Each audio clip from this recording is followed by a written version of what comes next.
This program features live coverage of an African safari and may include animal kills and carcasses. Viewer discretion is advised.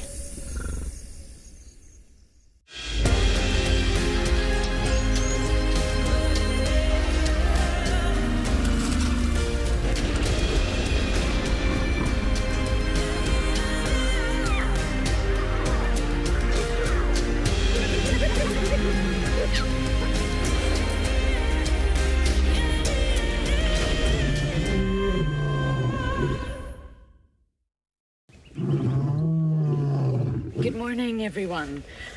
Good morning to a very wet and gloomy Djuma Private Game Reserve. We do have our rain roof on once again because it has been raining the entire night.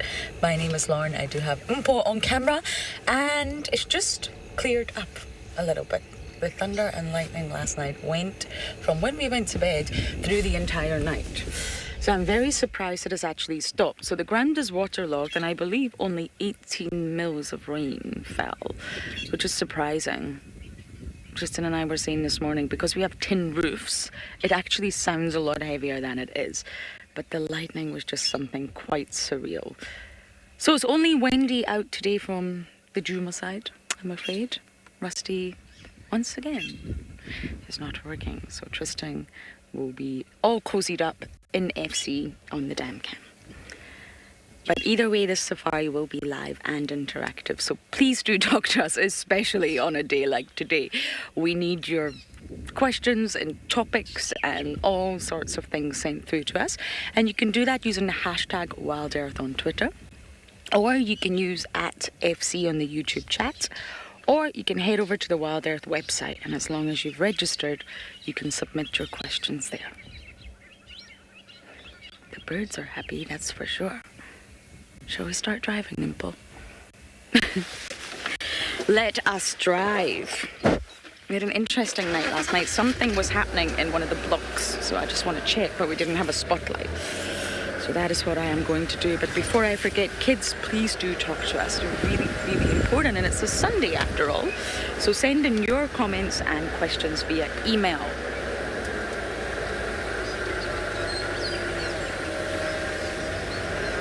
I was going to try and get that bird, but I've remembered we have a rain roof on, and the bird has also flown away. Kids, you can also send in comments as well as questions. Tell us your name, your age, and your favorite animal. I want to know your favorite animal. Now, the rain will have washed away all tracks. Absolutely, it will have, unless something walked here in the last 10 minutes. We're probably going to avoid some roads today and just scratch around and see what we can find. Wendy's got a new noise as well.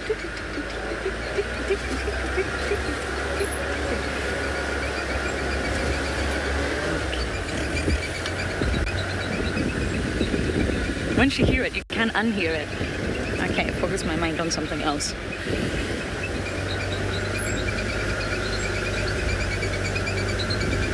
So something was very upset and distressed and upset elephants in this block on power lines last night, but I didn't want to go bombarding in with that spotlight. That's not safe. So let's just go here and see if we can see signs of anything or anybody.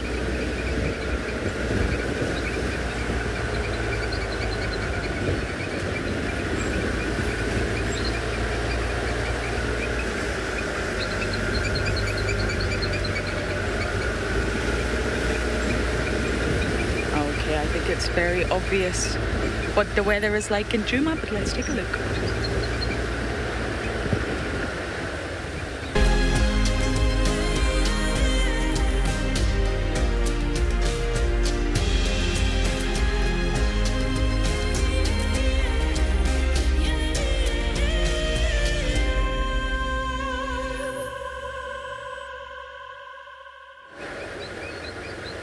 Okay, this is the block that we heard the noise.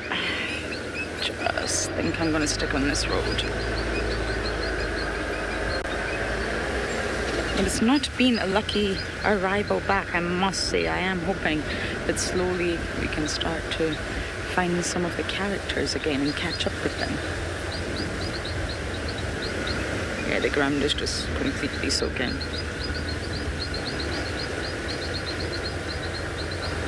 But last night will have worked as magic on some. It definitely will have been an advantage to the predators, that's for sure.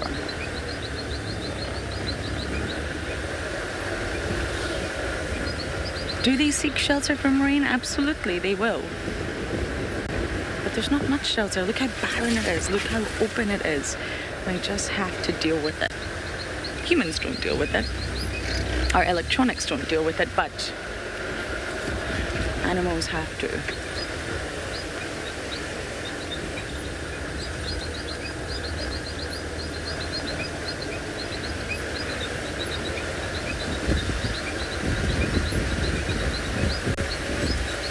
It's very thin, it's very easy to see into the block. This is where we heard the noise. But last night, of course, it wasn't possible.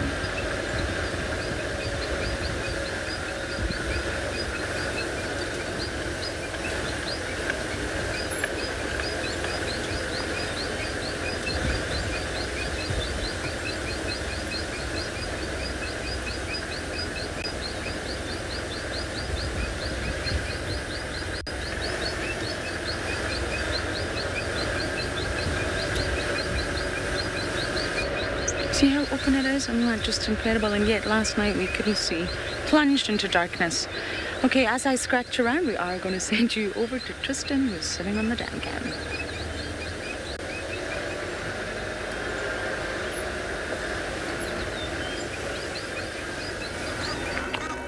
While Lauren is bumbling, we are back on dam cam.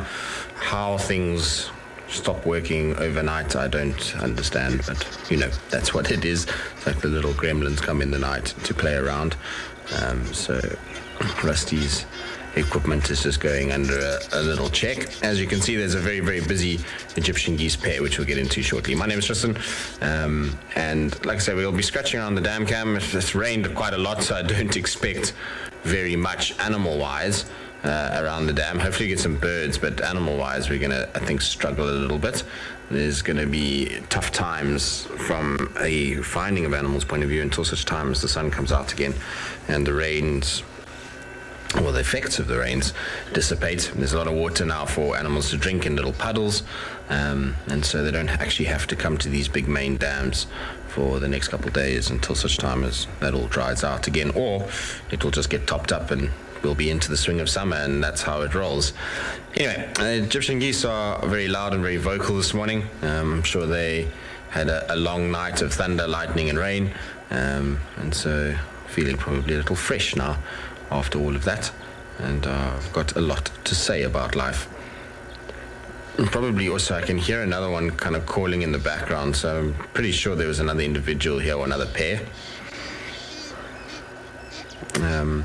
that was around. These guys are often fighting at the dam. There's a big dam like this is attractive to a number of different other birds, and so there's often intruders that come squawking along and trying to overtake this patch of territory, and so lots and lots of vocalizing and flying about is what we see a lot of the time. It's also that time of the year where they're going to start mating, so they're pretty vocal because of that. They're going to disappear behind that little bank there. As you can see, and as you would have seen from Lauren, it's a pretty grey start to the day. The forecast is not exactly wonderful for today and the next couple days, actually. Lots of cold, overcast weather coming our way. So hopefully, it won't rain too much more. It seemed to, from what I understand, in the last figure I got from Gary Gay, it was 18 millimeters of rain, which is a decent amount.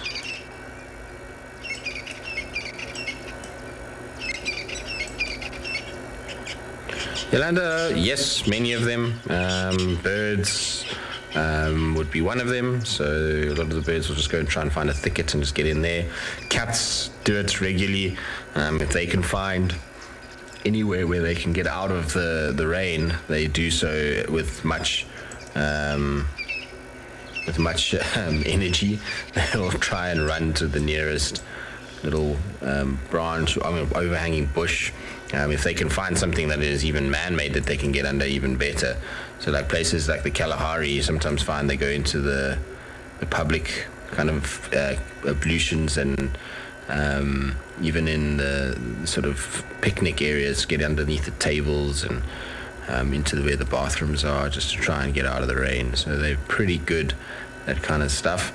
Nothing really lurking there. I was actually just trying to see how much rain kind of had filled up these little mud points, but not really a lot. While it rained a fair amount, it's so dry that all of that is just being soaked up.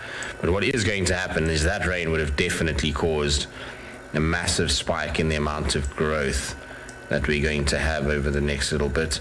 The amount of lightning that was had with a lot of nitrogen going to be released, and it's going to cause all of this to go green. I would imagine if we get a bit of sunshine and some warm days coming up, this will all be a little lush green forested area.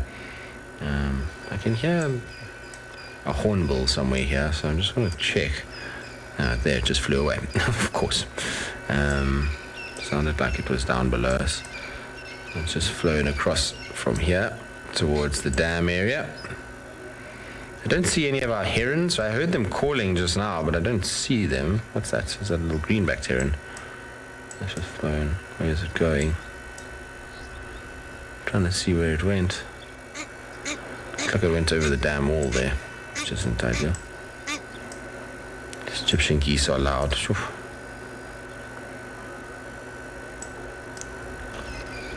Alright, well, I'll keep scratching around, keep seeing what else we can find.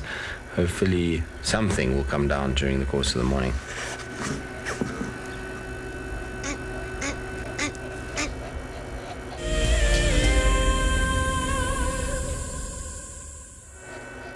Right, so Egyptian geese are still calling. I just want to check down below here. Sometimes little things lurk underneath the camera and you don't even notice that they're there. The other thing I wanted to check was this pile of ellie dung. Saw it on the dam cam the other day, and I just like to have a look after the rain if any little insects are in it, if any little insects have come out and are starting to just break it down. But it doesn't look like it. It looks as though it's all pretty held together still. I should start to see the likes of dung beetles coming out and doing their thing. Here are our Egyptian geese. Hello, guys.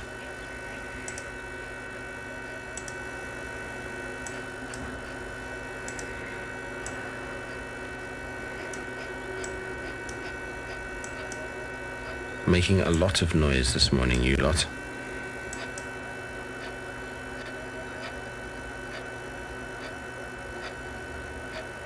So this is not the one that's making all the noise, it's the other one that's got lots to say. This one every now and then is talking too, but it's the other one mostly that's making noise.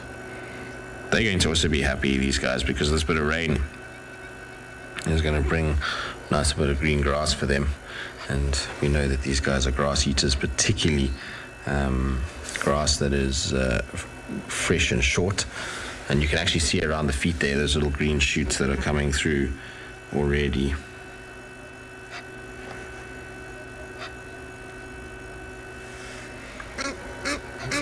Okay.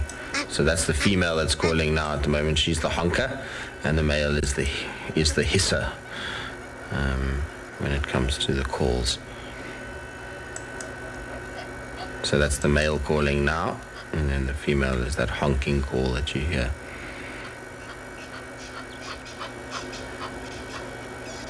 But like I say, very, very vocal this morning. All right, well, we'll sit and see what the antics of the Egyptian geese are, and if anything else makes an appearance as well.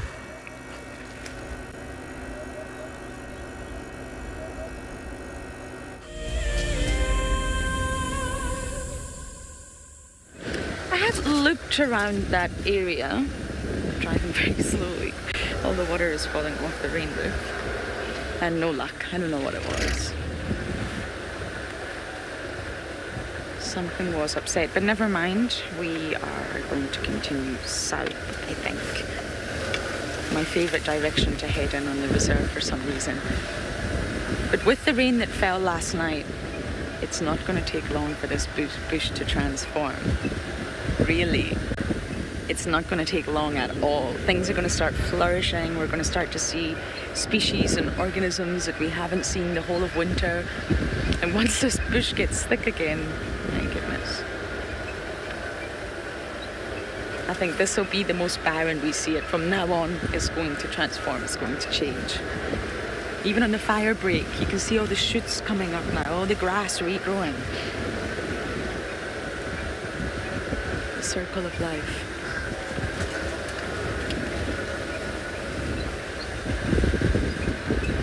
I'm just driving slowly for the wind anchor.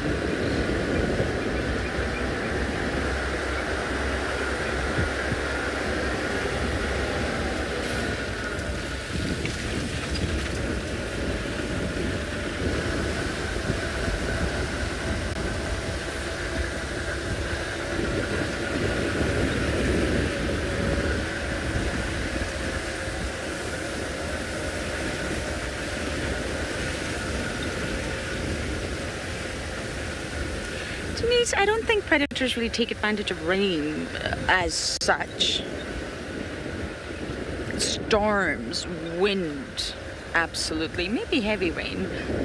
And all predators, I think anything that hunts and relies on that essence of camouflage and stalking and staying hidden, ambush, will use cover, any sort of cover that they can get. So wind actually provides cover, I guess, because it's noisy, especially really strong wind, especially wind that doesn't have a sort of linear direction. It's confusing, even to a human. It's hard to hear each other, and it's hard to figure out what direction a sound is coming from, and predators will absolutely use that.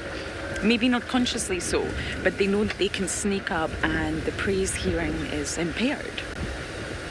Especially storms, absolutely. But rain, I mean, the drizzle, I don't think that would make a difference to a predator. But in my experience here, the past 3 years, definitely we see predators have been successful during storms. Especially in winter. I mean, going into summer, because look how open it is. It becomes a real challenge. It's a challenge for all species. Winter. I mean, there's been a lot of water this year. But can you imagine a leopard sneaking up on its prey in summer when the bush is so thick against winter, when it's so open? It's a lot more challenging for them, even lions. So a storm, perfect cover, perfect disguise. The prey start reacting as well. They start panicking. They know that anything can be sneaking up on them and they can't hear it. And panic leads to wrong decisions.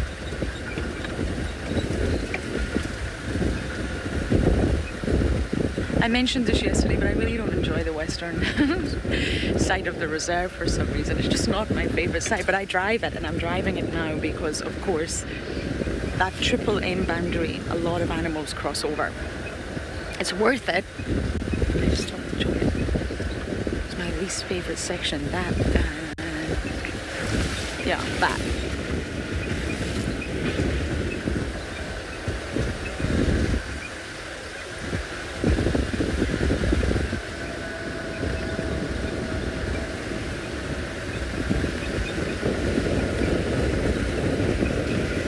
Safari, absolutely, 100%. And that's a good thing. That's what we want. I mean, we don't want the scent marks to be washed away in essence, but they will be washed away. It's fluid. Even in the feces, it will still dilute the scent mark that the cats are trying to communicate through. And scent marking, as you know, oh, hello, Impala. I almost didn't see you there. Can you get them from here, Impala? And it's really their chemical signature. When you dive deep into scent marking and chemical codes, it's really, really interesting. It's a world that humans just cannot enter or get their head around. So yes, the rain does wash away any liquid scent mark from urine. And they also do leave behind that chemical signature in their feces. And that may not be washed away as such, but it will be absolutely diluted. Even that sebum from their sebaceous glands that they wipe on the vegetation, that will also be washed away. So after the rains, like today, as long as it doesn't really start downpouring again, the cats will be on the move. One, they want to warm up, they want to dry off. They'll be soggy, a lot of soggy bottoms. And they need to start remarking their territory. Especially an extremely dominant animal. It's an act of selfishness, really.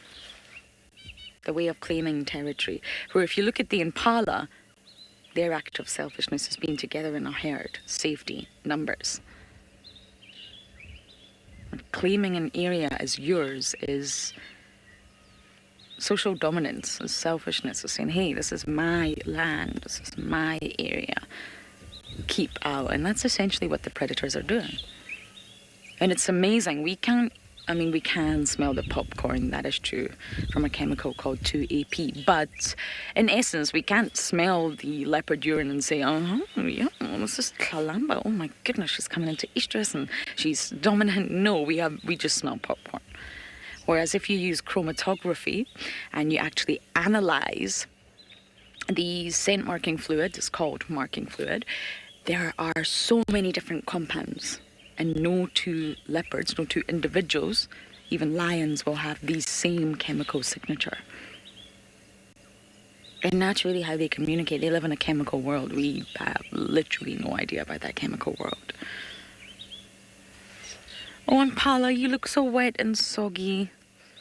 Must have been a terrifying night for them. It was terrifying to be in the room. My goodness, that storm did not let up. I didn't sleep very well.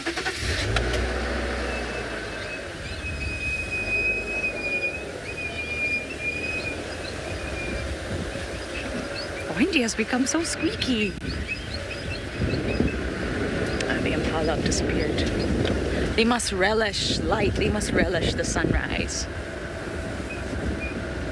So it's a good morning to try and find predators. We've just got to be in the right place at the right time.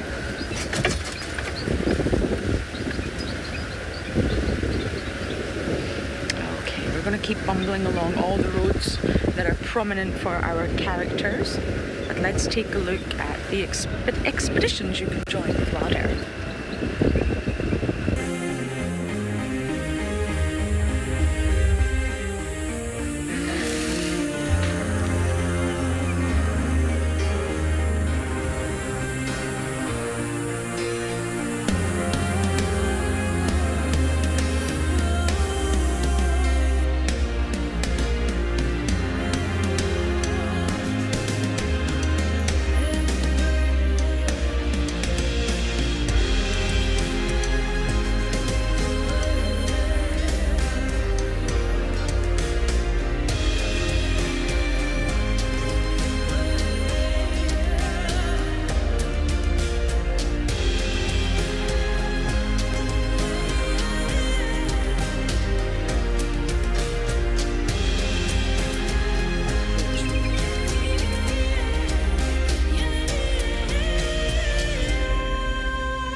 I'm still with our Egyptian geese pair. They're still hissing and honking and generally making a lot of noise.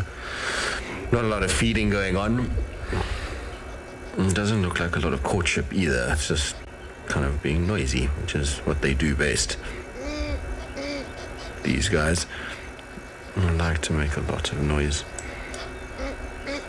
It's definitely the female making more noise than the male, so theoretically, the male making more noise than the female. So theoretically, it should be the female in front and the male at the back there, walking away, given the way that they've been calling. But there's very little else. There's a hornbill right here somewhere. You might hear it on the mic. Let's have a look here quickly. I don't see it. Where are you, little hornbill? I can hear you calling, but I can't see it. That's the microphone, everybody. So when you hear the hornbill as clear as that, it means that it's somewhere very, very close to that microphone. So maybe just sitting on the branch above the camera. Could very well be. I even heard its wings flapping as it came in.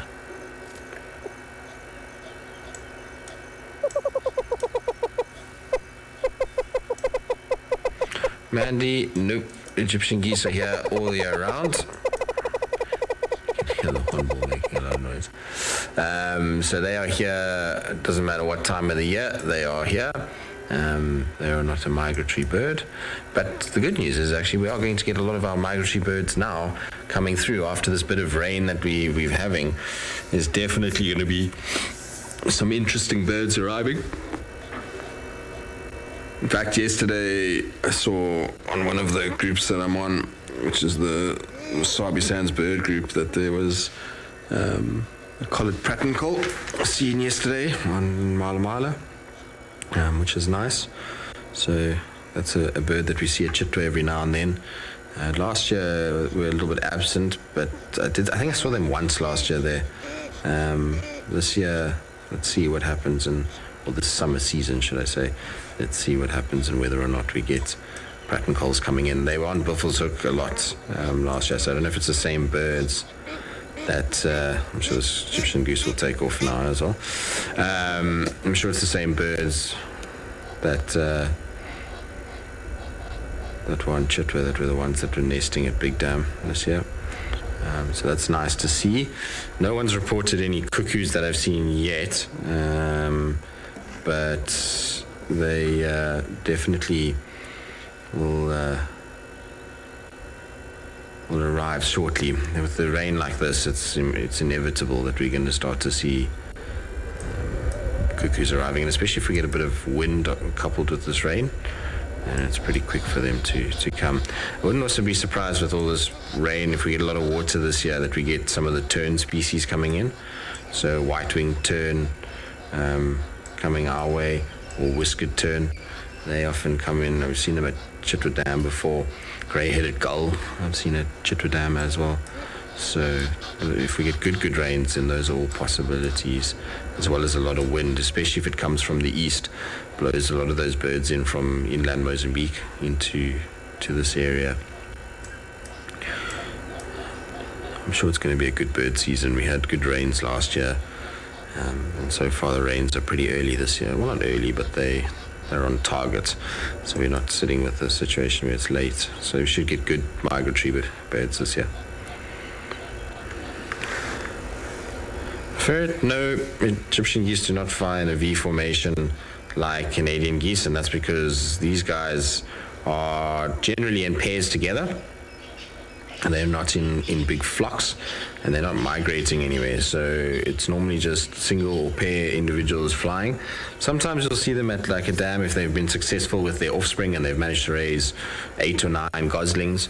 Then you'll get a group of them flying together, but it's not in a V, and most of their time is spent like this, where they just sit and they don't really move too much. They kind of hang around the dam, and so when they fly, it's just short little flights, and they kind of clump together. They don't have that V formation like the Canadian geese. I find that V formation is mostly in birds that travel quite long distances. The one bird that we do see doing it here quite regularly is sacred ibis. They fly in that V formation all the time, although we don't get sacred ibis in the Sabi Sands. But in the escarpments around Mariepskop, those mountains that we see to the west, get them around there, and often see them in that V shape, kind of moving around. Are you going to fly off? Looks like it might take off.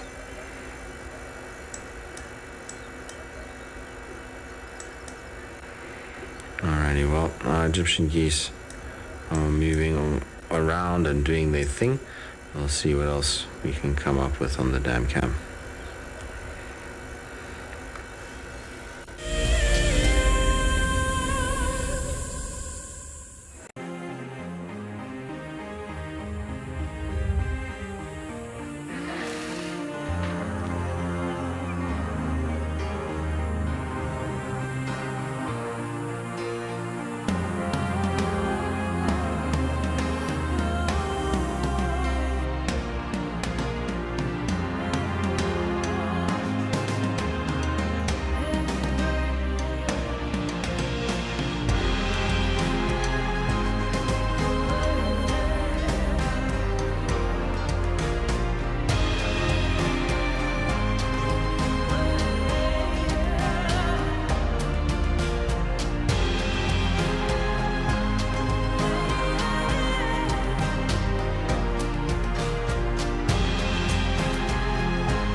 nominated to the top 5 and finally being here, for me, it's an achievement. Tracks, I believe I did quite well, and the walk. And sometimes you often drag their feet forward.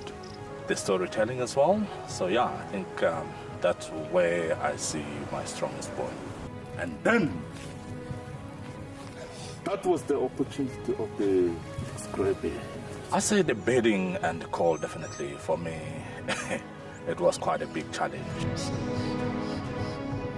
Guiding is not all about the award that we have had, but in sharing the experience and continue to do what we have passion and love.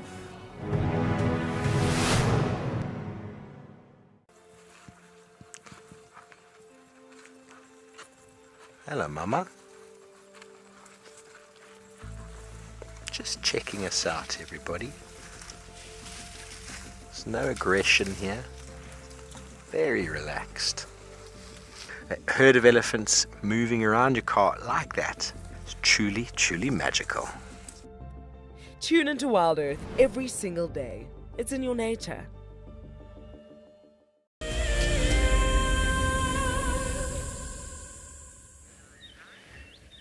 I have gotten lucky. It's long distance visual, but we've got some elephants over there. I am most definitely not off-roading for elephants.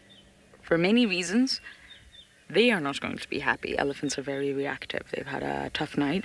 And also the soil. I'm going to bash on in there after elephants. So it's a bit of a long distance visual, but still, it's elephants. Yay. My first one since coming back. I missed elephants for sure. Their presence is just so humbling. I also felt that swimming with the tiger sharks. It was so humbling. These huge animals, absolute beasts, just in your presence. I feel the same way when I'm with elephants. And they won't all hate the rain. Rain is joy. It's a liquid of life. It just takes a few drops to transform the landscape. It's good for the skin. We enjoy a shower, right? And a bath. It's just the same for them. Especially elephants who have really, really dry skin. Their skin doesn't really shed. It'll dislodge anything sticking to them. Can help clean out wounds. Moisturize them, really.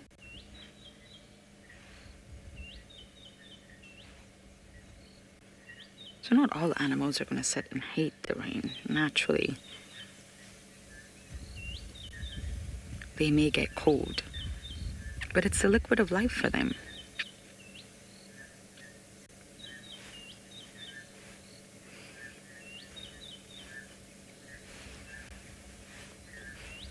And there's a sort of reason that their skin doesn't shed in the way that ours does. Oh, look at that. They'll be happy. They know that the good food is coming.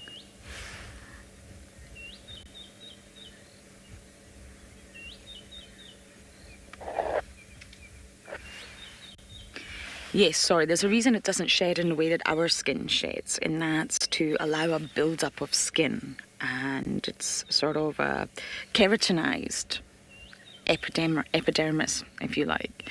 And that is to allow for these cracks that happen. And they look like cracks to us in the skin. I mean, we call them wrinkles, but really they're cracks in the skin. And they don't just look like cracks, they are actually true physical cracks. And there's an imbalance, if you like, from the formation of the skin at the base and the shedding of skin at the surface. It's not equal. So that allows for this deep, thick skin that becomes keratinized, and then it cracks naturally over time. And this is intentional to an elephant's way of life. These cracks are a sort of myriad, if you like, of channels. They're not random. They allow for the retention of liquid and moisture to cool the elephant down. African elephants have far more cracks and wrinkles than do Asian elephants, and that's due to the habitat, that's due to where they're found.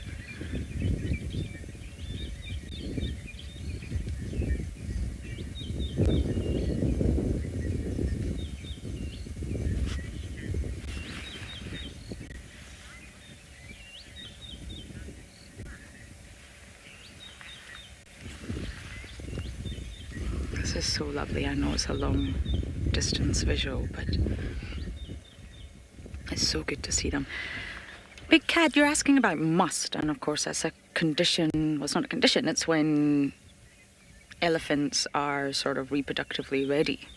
And it's tough on them, we all know that. And it's a periodic condition. It's not in a cycle.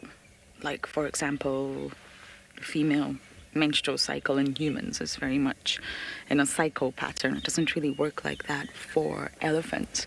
And it starts when they're young. They sort of slowly go into must, have a pseudo-must, and then it really kicks in when they're about 25. And it's periodic. It depends on a number of factors, and it's not in a cycle. But when they get older, it can happen once a year. But it's for a long period of time. It's not just a week or a few days. Must can be present in an elephant bull for a number of weeks, months. And it's accompanied naturally by a large rise in hormones, which of course affects their behavior.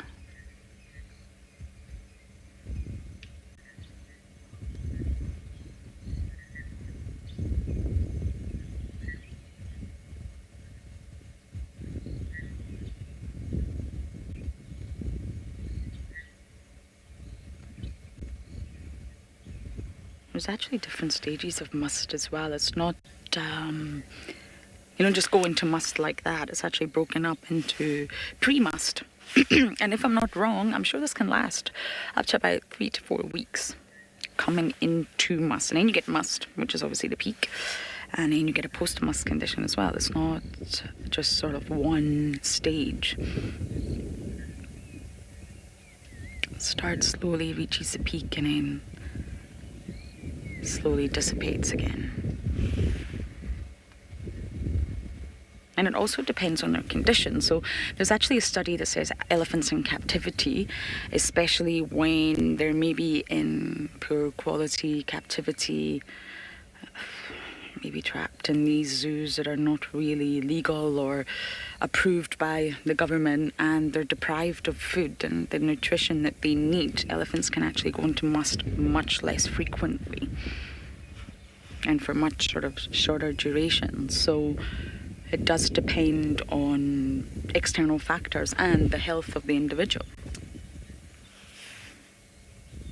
But they can stay in must for a really long time. I'm sure there's a bull on record that actually stayed in must for more than a year. So it's not really regular in answer to your original question.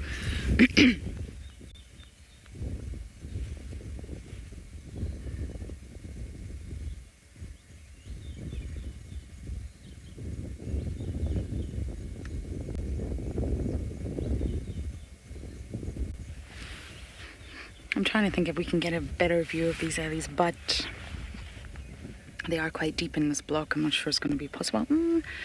Unless we take Mendoza. I wonder if we'll catch them on the other side.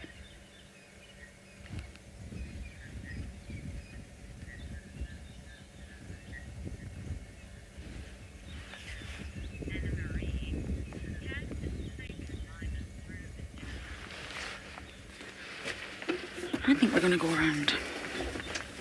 This is a risk, it might not pay off. But we're going to try. And then at least there's going to be nicer views of the wet elephants. I'm just going to mark where they are with a tree. Sometimes when you go around you think, oh, I've completely lost my marking point. Bless me, everyone. Apologies. Okay, we're going to look around, see if we can get these elephants.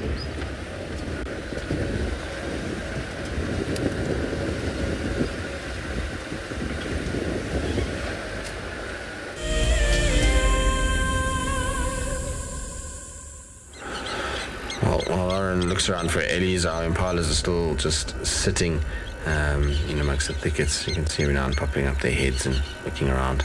But we're going to try and head out now. I just want you guys to have a little listen to the sounds while we do so. I'm sure pretty much tech is just coming to let us know that Rusty is ready, which is a good thing. So we'll probably head out pretty shortly. We'll return the control over to one of the zoomies to carry on with their morning and see if they can find anything. It's often quite nice for people to sort of move the camera around and spot things, and often the guys spot some pretty interesting creatures. Give us sort of heads up on that. The impalas are going to go behind that little tree anyway, so we're not going to be able to watch them for much longer. It's looking a bit ominous out there, isn't it? It doesn't look like a beautiful day, that's for sure. It looks so it's going to be a rough one. There comes some Egyptian geese. They're coming in pretty quickly over the top. They might be heading towards Tambuti Dam, so a different group to our normal ones. That's why our ones are displaying, making a lot of noise. What is that down there? I see something else. Maybe it's an Egyptian goose. Just want to double check. Yes, indeed, it is an Egyptian goose. Just saw the flash of white on the wing, so I wanted to make 100% sure that it was them. There was some saddlebilled storks here yesterday, and I think I saw somebody had them on this morning. When I first arrived to come do the dam cam, I think someone had saddlebills, but they might have left by now.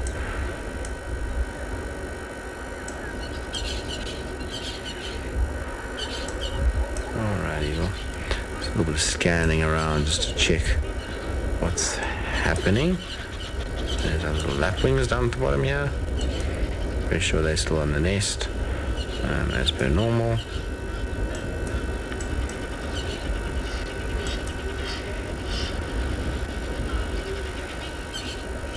Right, well, let's see what happens with this lapwing.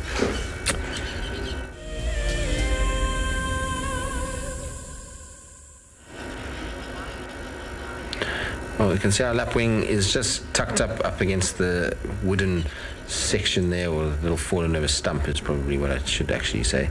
They're just taking a nice relaxed little sort of time to sit on the eggs, keep them warm in cold conditions and wet conditions like this. It's important that they do so. Sorry, with the wind, the camera is moving too much to actually focus properly on the little lapwings. It definitely looks as though we're about to get some more weather coming in. If you look to the south here, you see how the ridge is starting to disappear. You know the weather's coming when you start to see the ridges start taking on a white appearance. And if it's really raining, then that just disappears altogether. Or crests is actually the right terminology for those areas there. Then we know we're in for some foul weather. What are these birds flying here? Looks like starlings, potentially. Yes, they are starlings. Looks like Burchell starlings, both of them. See the dark eye. Lack of coloration on the eye is always a dead giveaway.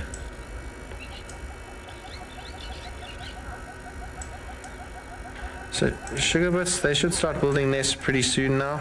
Asking about the foam nest frogs. No man, don't move your focus just because I moved the camera. There we go. So they should start building pretty shortly. As soon as we get these first rains, they start basically. We just need a bit of sunshine, I think, to just kickstart all the amphibians and reptiles a little bit. So while it's rained, that's all very well and good. But if it's rained and there's no warmth, a lot of those animals struggle to get going. So even things like insects.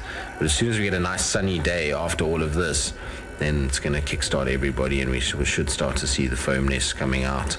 Already last night I could hear frogs calling. We had crickets making noise. So there is a lot going to happen now. If you look in the grass, I'll try and just quickly show you. Hopefully from this angle we'll be able to pick some of it up. That's maybe, see there the little green shoots. I don't know if you guys can pick them up there, but lots of little green shoots that are coming through. Give that a week and this whole thing will be carpeted with green grass. That's there. So the bush is going to go under a massive change now, and it's going to be really nice to kind of witness that change. It will be, the complete turnaround from winter to summer, and it'll end up looking lush and green and not as barren as it does now. It's amazing actually how fast this all changes. I was looking yesterday, I was walking up to the cars before drive yesterday afternoon, and all the trees that we have in the camp, all of them are budding leaves at the moment. So there's little leaves that are coming through. So all the terminalias, the bush willows, even the tamburtis are starting to push a new leaf. So I think we're going to be in for a good summer, hopefully with good rains and nice growth. I just want to see, I thought I saw something moving up at the top here.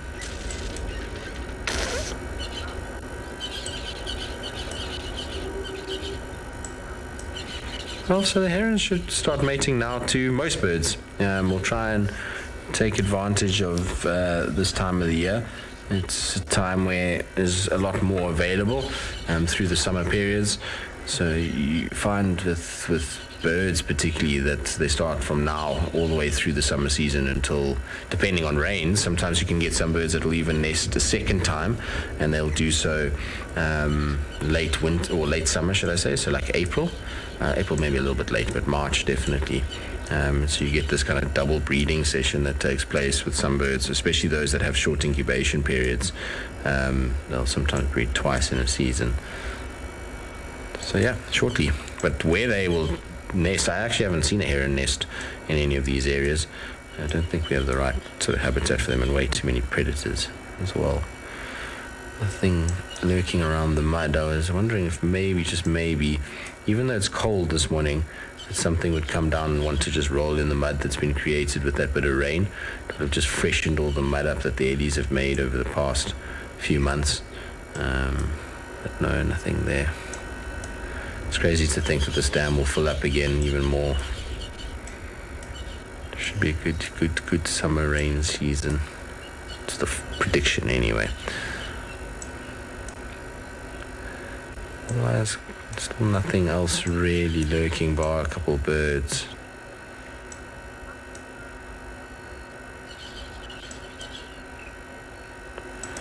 So that's an interesting question. I actually don't know the answer to that. As to how many times a female foam nest will create her foam nest and lay her eggs. I'm honestly not 100% sure, but I can try and find out for you. I'll have a little look and see what no, camera, don't do that. So irritating when it does that. You kind of find the focus, and then as you move, it just changes. Isn't that cool? Also, you can see the green coming through on this fallen over tree that looks dead. You can actually see that it's still alive. There's still a connection somewhere to the ground, and it's pushing out new leaf. That's pretty cool. But yeah, I'm not 100% sure with foam nests how many times they would breed in a season. I'm pretty sure there's a part of it that is very much to do with weather conditions and how much rain we get. But yeah, I'm not sure.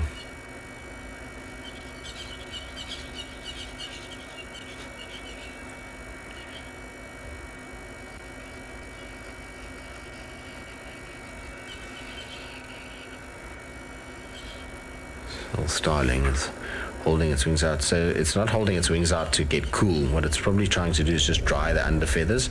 After a night of wet weather, if you look on the tail there, you can see how matted those feathers are. So it's probably just trying to dry everything. So holding the wings out a little bit will just help with that.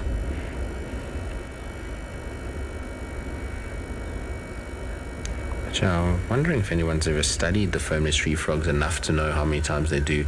I know most frogs typically, like I say, weather conditions permitting, can do one or two mostly, if we get good rains, so an early season and a late season breeding. But honestly, with the foam nests, I'm not sure if anyone's ever actually studied them enough to know how many times they breed in a season. You'd think because of the unique construct of the nest, they would have been a quite well-studied frog. But yeah, I'll have to go and do a bit of research on that. I'm not, like I said, not 100% sure. But I would guess 1 or 2 times a season would be my gut feel, given that that's what most other frogs do. Just checking if there's any little birdies around. Doesn't seem like it. Nothing rooting around in the elephant dung. No squirrel on the little log. No dwarf mongoose today either.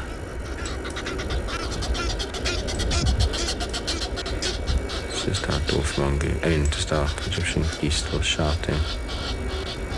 Sure, they're getting very upset, I think, by the overhead intruders that keep coming past.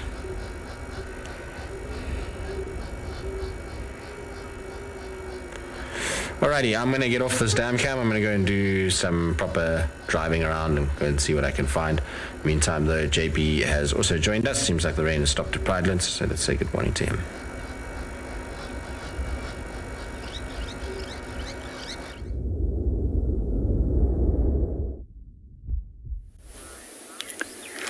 Good morning and welcome on Bushwalk. We're live at Eco Trading Pridelands. We're just about to start our walk. Hopefully we're going to actually be able to cover some distance. However, it does seem that the rain is going to catch up with us again. So my name is JP LaRue, and behind the camera we've got BK. It's actually quite impressive to see the amount of rain that fell last night. And we start seeing that there's small little puddles and things starting to form in the veld. This morning when I came in, I also noticed a large number of frogs which was actually moving about while it was still dark. I was also fortunate to see a few snakes in the road as well. So it's interesting how the movement of frogs starts triggering snakes to actually start hunting. So one of the things that I always do at home is I always switch off my outside lights not to attract any unnecessary insects, and then to avoid that frogs are attracted by those insects and eventually snakes are unnecessarily attracted to where I live. So we're going to start very soon and see what we can go and find. If we can't move due to the rain, we're going to try and sit out here as much as possible. You are also welcome to ask us as many questions as that you would like. Once again, I will try and answer them to the best of my knowledge.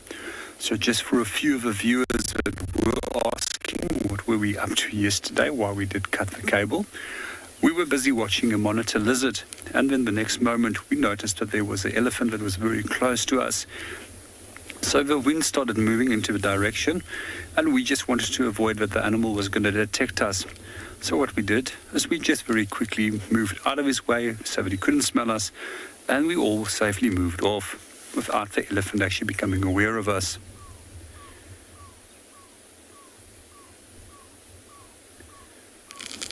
So one of the things that we now start seeing with these small little pans that are with rain that has fallen is that very soon the frogs will also start breeding in those little pans. And what I'm hoping for is that we have another season full of African bullfrogs like we had earlier this year. That's probably the most African bullfrogs I've ever seen before. It was also interesting to note which animals were actually predating on them. And one of those animals that were quite often feeding on them was actually a lesser spotted eagle, which was perched up in a pool. And I never knew before that they actually would go for African bullfrog. We also see that these little pans that will now start forming will also be utilized by species such as dragonflies and a host of other insects which will utilize for breeding purpose.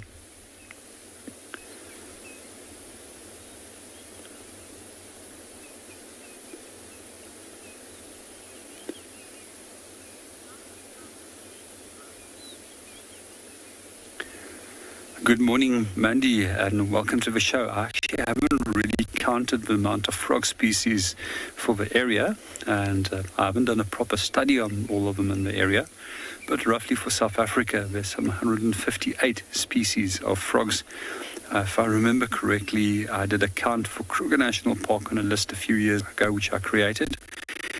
But was just roughly short of species, if I remember correctly. But I will definitely have to go and check up on that just to be 100% sure about the numbers. But some of the frogs that I do like over here, as one of my all-time favorites, is a frog by the name of a banded rubber frog, which is black and orange in color, which is actually warning colors, which tells us that they're toxic. And we shouldn't handle them either if we actually do have cuts on our hands, because those toxins can enter our bloodstream and it can lead to abnormal heart rate and a number of other symptoms which we might experience. It's a strategy that this frog has evolved to protect itself against a number of potential predators. I also just love the ventriloquial call that this frog's will. My other favorite, bushveld rain frog, a very short little stubby frog. Unlike other frogs that hop, this little guy's got short legs and he has to raise himself off the ground and then walk on his little legs. They also have toxins that they can release through their skin, hence the Afrikaans name a melkpara, because of a milky secretion that they excrete. They're also quite unique, these little bushveld rain frogs, in that they don't actually lay their eggs directly in water. They actually dig little holes, and they've got a number of special adaptations to actually dig those holes and then leave the eggs in a jelly-like mass at the bottom of that little nest that they have created. Some of the others, there's also a mottled shovel-nosed frog, which we have over here, which also has a very sharp nose. And unlike the bushveld rain frog that digs back, the mottled shovel-nosed frog actually uses the sharp nose to dig straight forward into the ground and then also lay its eggs there. And my all-time favorite for this area, southern foam nest frog. Hopefully we'll see them soon.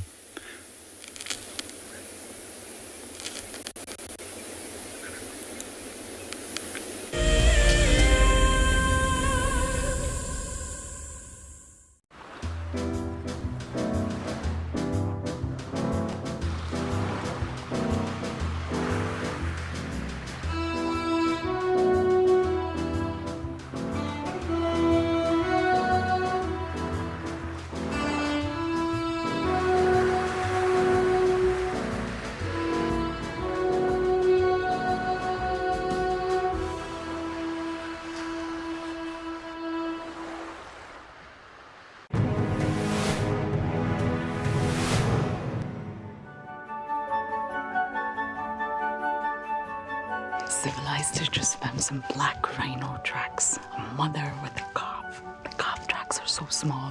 They're somewhere here in this area, but it's too dense to walk this way. So we're going to walk around where it's not so dense. Let's hope we get lucky. And sometimes you often drag their feet forward and deposit the scent mark, which is that what they use to patrol their territory. We managed to get a glimpse of the black rhino, but for safety reasons, of course, we held back and we walked a different way, but it was such a fantastic experience. We didn't just focus on the big things, because it's not all about the big things. We focused on army ants and lots of dung. Civilized did an incredible job, but it's up to the judges now.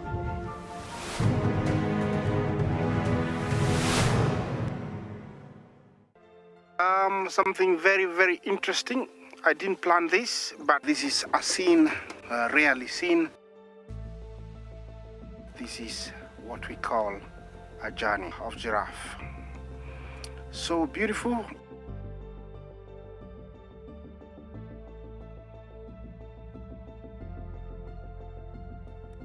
Tune into WildEarth every single day. It's in your nature. I got into wildlife filmmaking because of a passion for nature and a notion that I could make a difference. Helping others fall in love with nature brings meaning to what I do. It's also a lot of fun.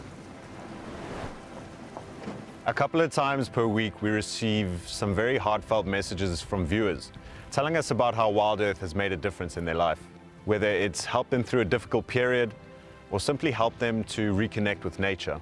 I think that's why we do what we do.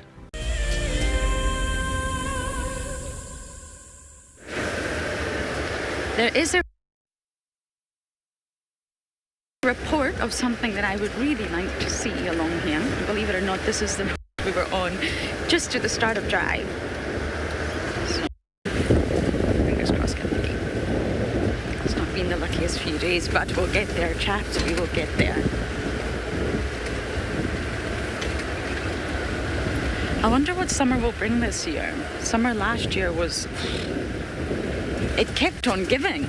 The rain did not stop, the water levels kept on rising, and it's beautiful, but there's a threshold. So although we want water here, of course we do. There's been many years of terrible drought. There's also a threshold to the sort of amount, the volume of water that an area like this can handle, the dams can handle. And then once you go past that threshold, flooding can occur. But of course you want water. And I'm just wondering what kind of summer it'll be this year. mean, we've got enough water already. All the dams are still full. And I know I say this every time, but when I first came here in 2018, all the dams were empty. Empty, not a single drop. They had dried up so much that even the ground was not moist, the soil cracked. You'd have to dig really, really deep to even tap into the groundwater then. And the only liquid was Galago pan and the little pan at the dam camp. That was it. The old pan at the dam camp, there's now a new one. That was it on Djuma. Naturally, on other properties, they'll have their own little pans, but my goodness, that was it. Water was just not available. And it's just amazing how different this winter was, 2021, 2 years later.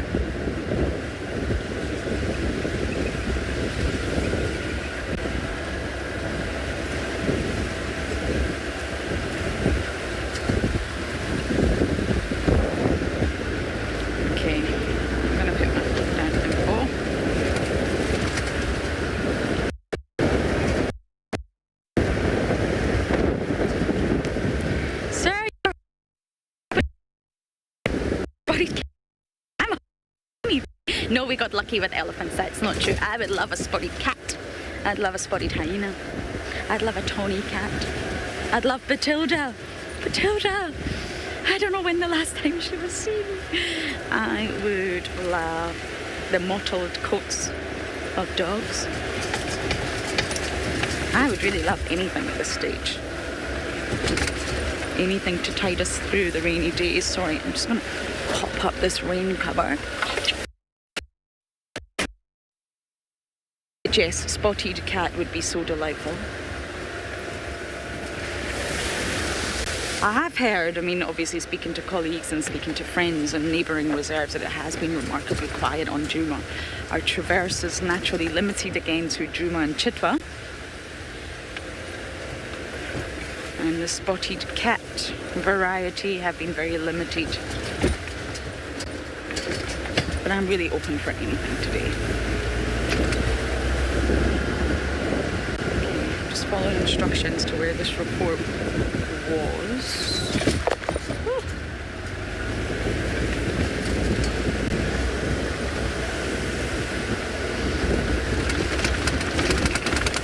Andrew, you must be new to WildEarth and you're asking about the water bodies. We have Gowrie Dam, sometimes called different names, but we'll settle on Gowrie Dam. That's the one where the dam camp is. Easy to watch the dam camp. We have Buffelshoek Dam. We have Twin Dams. And we have Treehouse Dam. Now those are the main dams that are on Djuma. I'm not talking about Buffelshoek or Chitwa or Torchwood, just on Djuma property. And naturally we have Galago Pan, which is a small little man-made pumped pan, and we have that little pan that's also at Gowrie Dam. And that is it. Very, very close to our cut line is Sydney's Dam, or now called Baobab Dam, but that's not classified on the Djuma property. So those are our big sort of water bodies that we have. And then we have little pans that fill up, Chela Pan, things like that. Quarry Pan, they fill up when the rains come. But in terms of the big water bodies, it's only those four. None of them lie in the western sector, which is why our western sector of the reserve can be a real hit or a miss.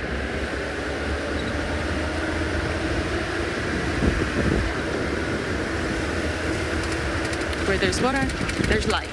Where there's water, there's vegetation. Where there's vegetation, there's the herbivores. Where the herbivores, there's the carnivores. Oh, there you are! I just found you. No, don't even think about running away from me. I cannot off-road after you. Well, we have spots, sir. Not the spots that you were looking for. It's the spots that I was looking for. No.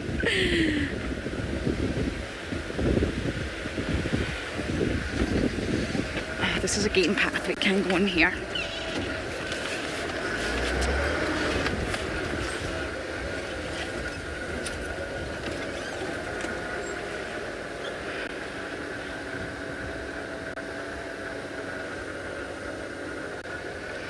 has happened?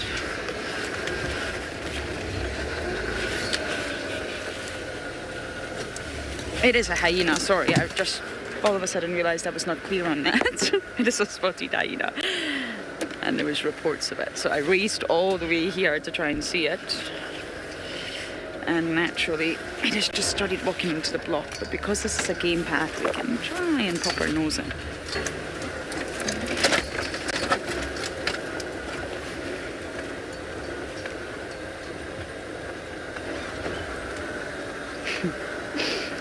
Oh, don't break my heart, hyena. I came all the way here to see who you are.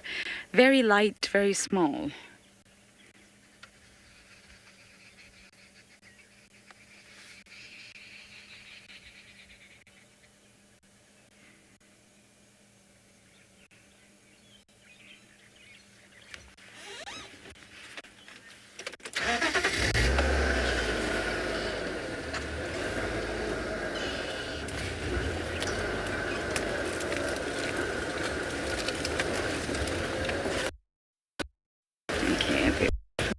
I think I am not going to get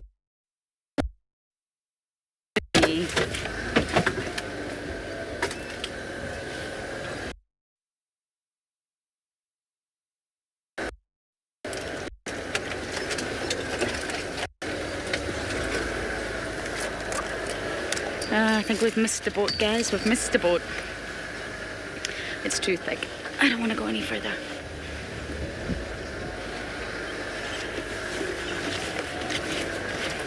I wonder who it was.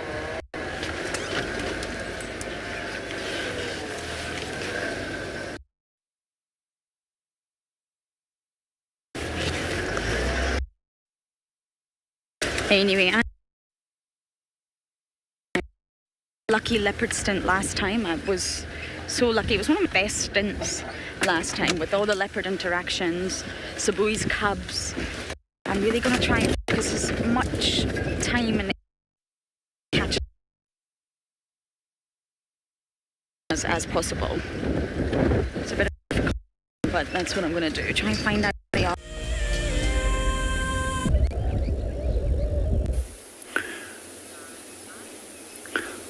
Welcome back on Bushwalk. This morning when we started our walk, we actually found this horn from an impala. When I walked past here yesterday, it wasn't here, so maybe you suspect that it was hyenas that actually carried it around. And here we can see a puncture mark on the side of a horn.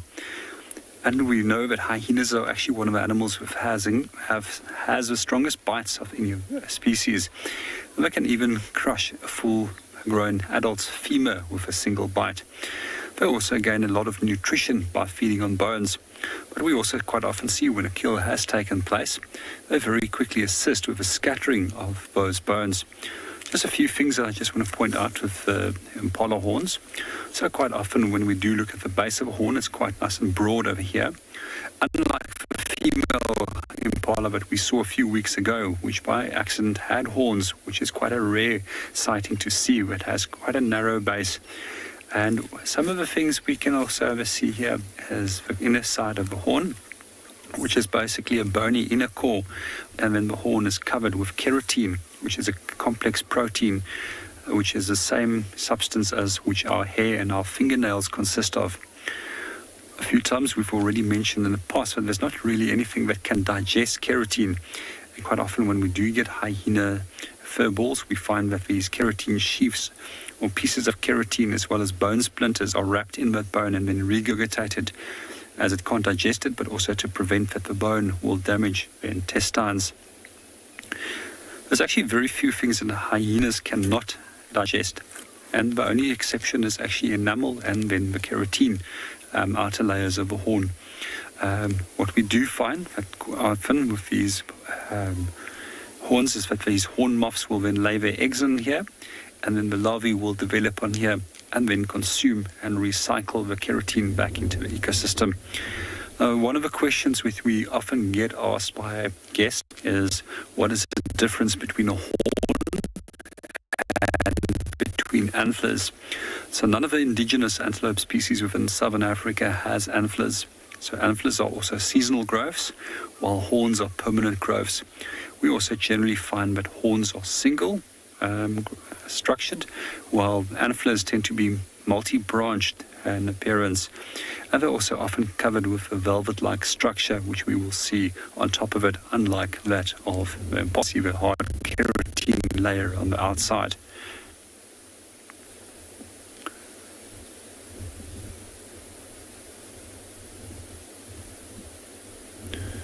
So quite often we also do get asked, what is the function of a horn? There's a number of different functions for it.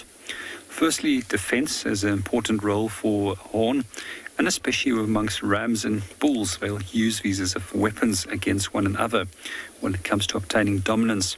But it also plays an equal important role in protecting yourself against a predator.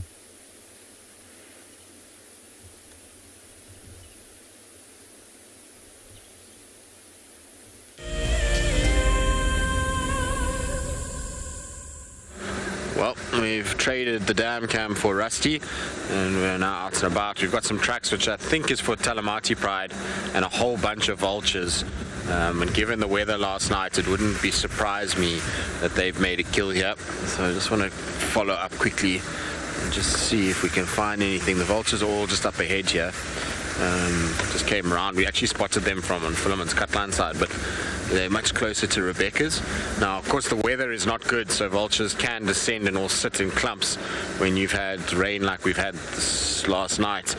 They can't take off and fly, but they weren't here yesterday, and with the lion tracks around and just the general conditions, you never know, maybe there's a kill somewhere. It'll be nice. I'm trying to see which vultures we've got here, because if it's only white-backed, then the chances are pretty slim that there's anything of major concern. But if we've got hoodeds and white-backs, then it's a lot better chance that there's actually something here. So let's have a look. I think there's some hoodeds there by the looks of things. It's not a huge amount of vultures, but it's quite a big enough congregation to be investigated, put it that way. Okay, so white-backed, white-backed, white-backed, white-backed. All look like white-backed vultures, so not that promising. The one looked like a hooded, but it's just the way one of the white-backs is sitting is all tucked up. Look, it's smaller than normal, so it could just be weather. Sometimes what you've got to do when you've got vultures like this, because if there is a kill somewhere here, the vultures will be sitting up and the lions themselves should be down, and they'll grumble and growl and carry on. And so when they're grumbling and growling and making their noise that they make, we can hear it if we're off. If you're driving, you don't hear it as easily. So it's good just to sit and watch these vultures for a little bit and just listen in case they are close by. All right. But we'll just keep investigating this little section and see what we can come up with.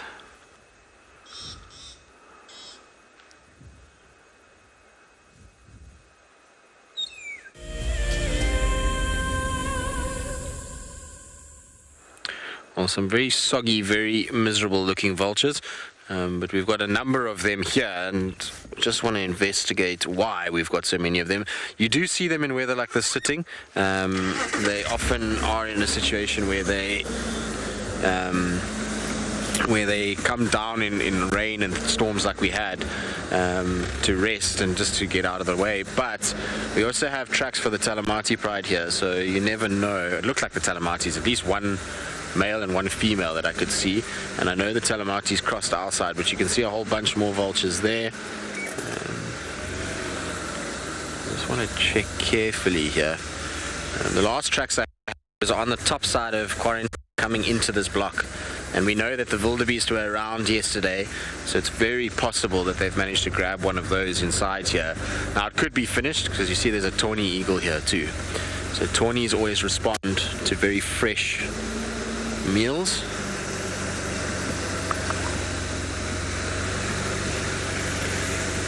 Maybe somewhere down in this drainage line.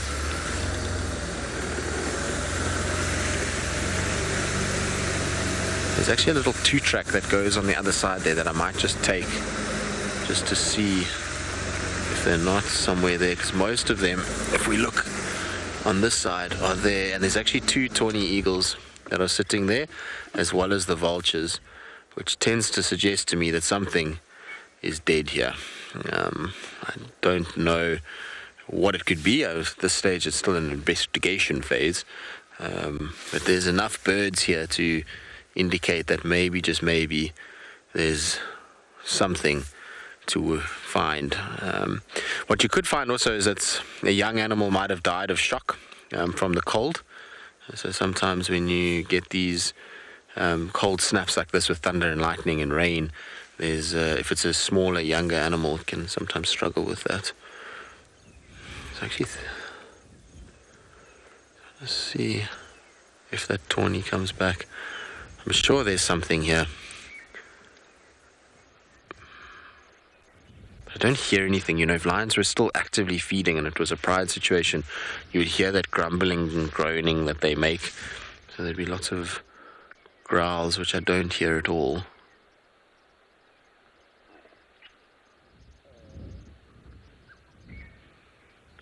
But these birds were definitely not here last night. I drove past here last night. They weren't sitting.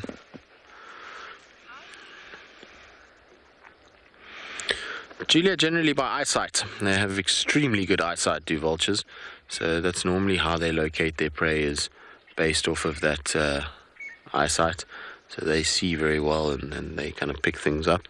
That's why in weather conditions like this, it is sometimes that they'll sit and they're not going to move too much. And that's because they can't see very well. There's no thermals to climb and therefore to find food. But this situation is just weird because the tawnies are here. When you've got tawnies with them, it typically tells you that there's something going on. If it was just the white-backs, I'd be a little bit more like, nah, maybe not. But with the tawnies, they're pretty keen, eye-sighted as well, and they'll find things. I just want to go back. There's a little two-track, and we take the two-track through, and we'll go up along the edge of the drainage line, so that we can just check carefully. Most of the vultures are between... So the road that we're on, they're all kind of sitting in this section. So what I want to do is just check down below here. Like I said, there's a little drainage section here. It's very possible that they could be just in that drainage. Or it could just be one lion. Like I said, I'm sure I saw tracks for two, but it could just be the one. There was one male lion that was separated from the Talamates, so it could be just him by himself. Their tracks are getting big enough to resemble that of an adult. And then apparently last night Darkmane and Blondie and Mohawk were having a bit of an altercation on Little Gowrie, so I don't know what kind of happened there, but these tracks are coming from the north, which is where the Talamates were yesterday. Is my little two-track all closed up now? It is. Oh no, I'm gonna have to go all the way around. I actually think there's another way I can take from this side.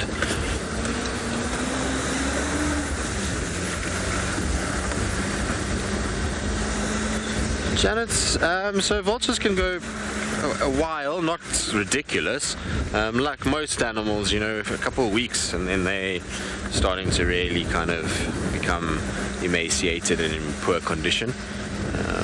So yeah, it's like pretty much everything out, yeah. If it's a couple of weeks, then to see the course of condition.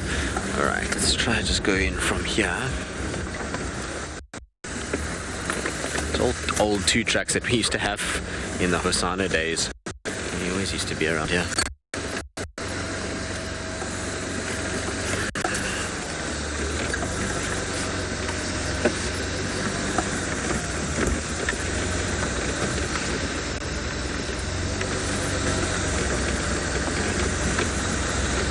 So, I mean, it could potentially be just the two, maybe, you know, two lions, the wildebeest, and that's why there's no grumbling and groaning, is they've eaten themselves silly and are now just lying next to it. It could be the case, or it could just be a random coincidence that we had the trucks and then there's also the vultures in the area. I doubt it though, there's never a coincidence like that. But this is like the perfect place. If they did get those wildebeest in the area, they will have had a field day with them.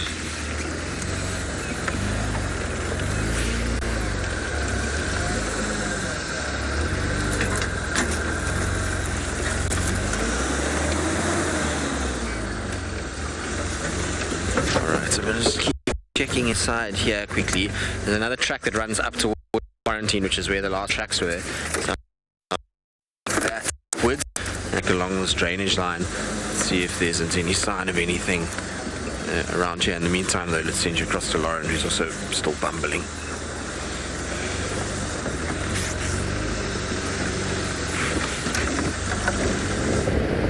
My hyena escaped me. I really tried to get there fast, but the faster you drive, the colder it gets. It's got remarkably cold. So now we try a new mission. Good luck, Trusty. I hope you find something too. They're talking of the Nkuhumas just south of Gary, Maine, and we can traverse there, but I believe something or some of them have been found down that way. And I think we're seeing a lot more of Nkuhumas again. How wonderful. And all their little new additions.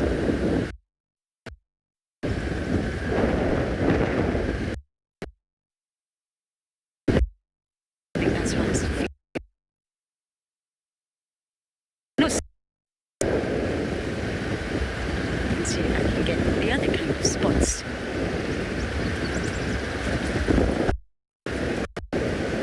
Or any spots, actually.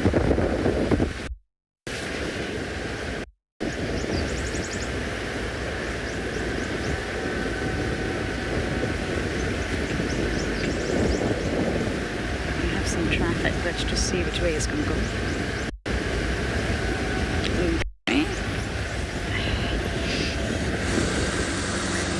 Well, still no luck here with anything. We're just checking very slowly along this drainage line. The vultures are not far behind me now. They're just here, but just trying to see if maybe there's something. You can see it's not easy also in here. It's thick and it's dense, and this drainage line is quite steep. So it makes it hard to pick up anything. If it is in the drainage line, it would have had to have been an audio thing unless we walked. But I don't have that luxury right now.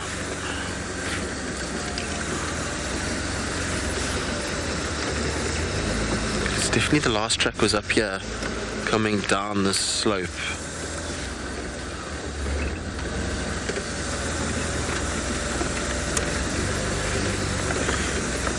Craig, the vultures, 100%.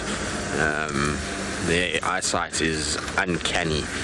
And like I say, definitely by far the best of the birds out here. They're ridiculous in what they can spot and how quickly they pick things up.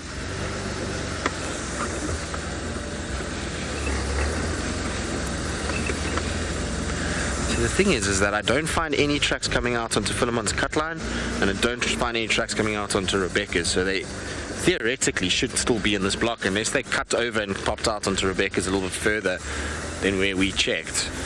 I'm a little further on from those vultures.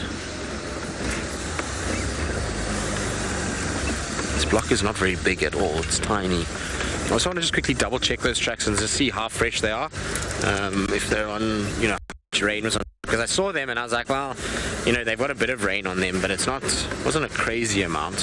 So I want to just check again and make 100% sure how much rain we're talking about on top of them and how fresh they are. Because if they're fresh and they're actually on top of the rain, well, some degree of the rain, then it's going to be worth just keeping on going here and keep scratching.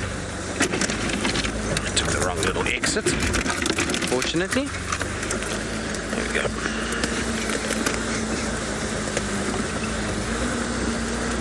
Alrighty.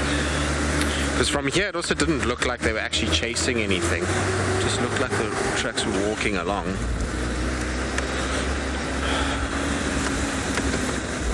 I was almost sure that we were going to find something inside that little thicket there.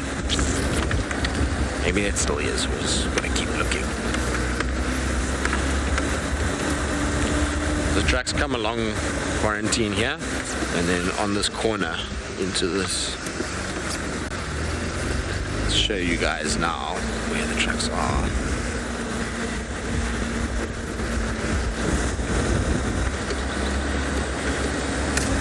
Let's have a look carefully now and see what these look like. Okay, so while I investigate these are fresh. So I need to check doubly sure here. So while I have a look at these, I'll hopefully be able to hear something.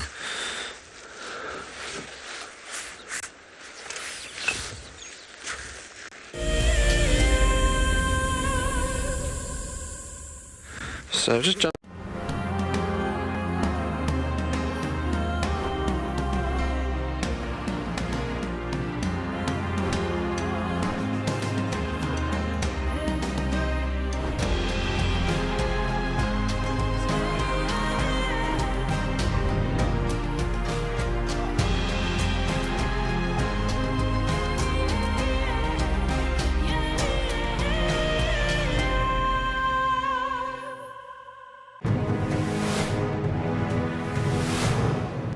We're in the center of the reserve.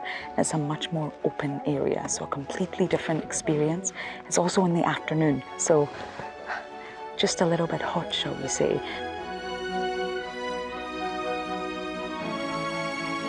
We're following some lion tracks, and then we found the scat of a lion cub. So we didn't see the lions, but we decided to leave the area. It was getting a bit too dense and a bit too thick. So we've come all the way down to the water hole to have a little break, and then we're going to keep walking and see what else we can find. And TJ himself actually reminded us at the start of the walk that when you're on the vehicle, it's all about observing. But when you're on a walk, it's all about immersing yourself in nature, being part of the ecosystem. And that's exactly what happened today.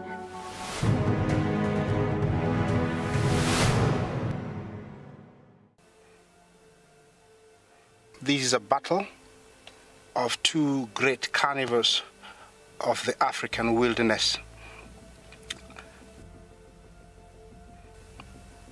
Whew. Whoa! You don't want to be under those jaws. Definitely, this round goes to the lion. Look at that. Fantastic. Expect the unexpected here on WildEarth daily. Delivering 6 hours of HD wildlife content live every day is no small feat. It's a massive team effort, and we all rely on one another. Cam ops have a bit of work to do in the morning. Up nice and early, get all the checks out of the way, and make sure we're ready to go live. Helping others fall in love with nature brings meaning to what I do. It's also a lot of fun.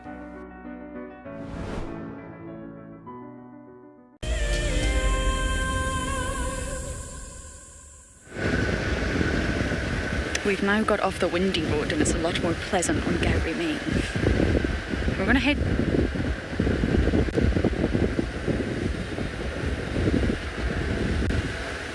Am I bumbling now? I think that was wrong, Combs. Okay. I am not Tristan, I'm afraid. Yes, I can't remember what I was going to say now. I'm going to pop in at the dams, not that I think any animals are going to be bathing, drinking right now. But it's a good area to check, especially Tupin.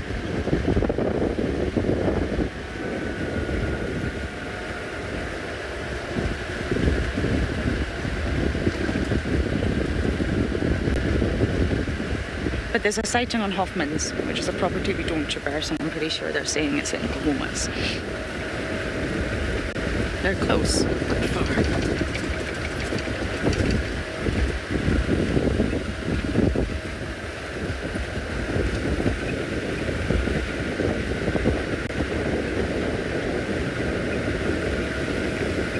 There was a question coming there, Mel. Keep them coming.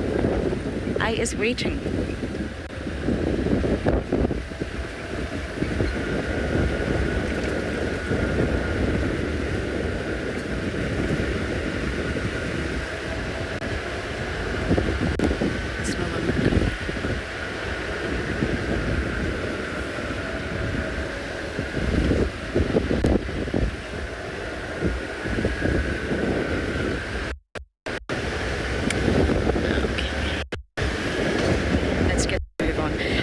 drawn to head to Chitwa. It really is my favorite property in terms of I just love it, and it probably has some of my most incredible sightings down there. And even if you really can't pick up on tracks or spot anybody, and I have no idea where the leopards are hanging out right now, Mareebs, Tandy, Shasha, we were seeing a lot of Shasha before I left, but that indeed was 6 weeks ago. And now that the seasons are changing, this always happens. When things are starting to change seasonally, there's a change in the animal movement. It's a little bit tricky for a few days or even a few weeks to find animals again. But Shasha was spending a fair bit of time on Djuma, not so deep into Djuma, but I don't know where his movements are right now. But I do think Chitwa is always a good place to check. I haven't had any updates on Kuchaba.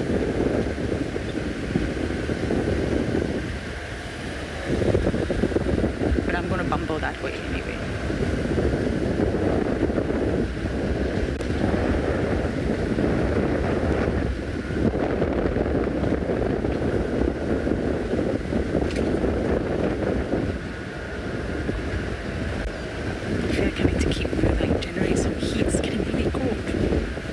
You look like a statue back there. It's frozen.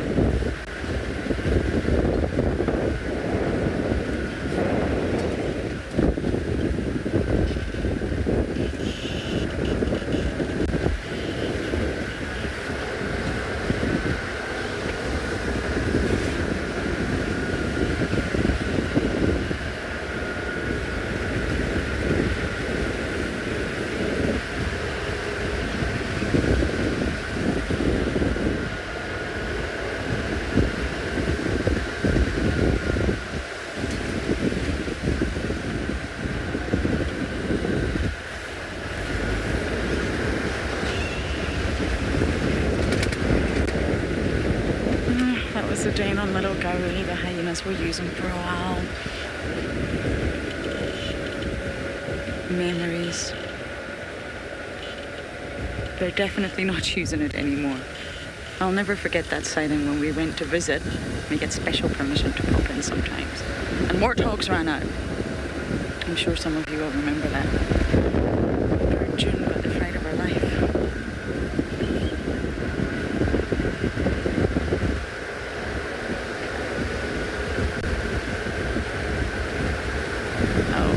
Keep bumbling towards dams. I'm going to send you guys over to Tristan.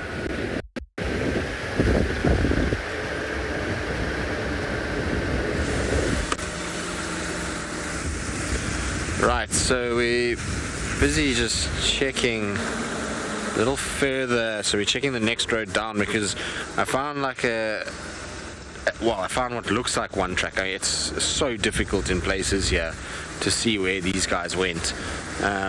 What looked like it might have cut over the road into the block on my right hand side, so just wanting to check twin dams quickly just to see if nothing came out. But like I said, there's just something about the fact that there's lion tracks and vultures that makes me think that they've got something, or they've already finished something in this block. What might have happened is they killed, have eaten everything, and they're all just lying fat and full, and that's why there's no grumbling or groaning. There's some giraffes up in front here. There's no sort of growling at one another, and they're just all sleeping and enjoying the fruits of their labor last night. So finding them then is going to be quite tricky. We're going to have to just spot them rather than tracking them, because I went and looked in the block where they walked. I mean, you can discern in places like one little toe or smudge on the sand, but otherwise it's near impossible. Oh, it's a lot of giraffe. 1, 2, 3, 4, 5, 6 of them. Nice. Let's get past this bush. We should have a nice view. No, don't all run.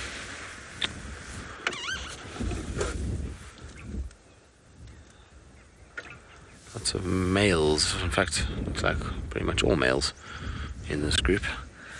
There's been quite a lot of giraffe around of late. We've been lucky with the giraffe. It's an animal that we see in waves. See them for a bit and then they disappear, and then they're back again, and then disappear, and then back again and disappear. They're not generally very consistent, are these guys. These are the two. I've seen these two males a few times. They're the ones with the very light coloured rumps. They're almost like a little bit of leucism on the rump areas.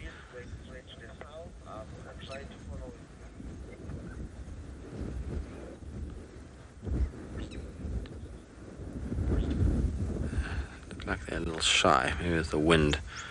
Not that convinced about being near us.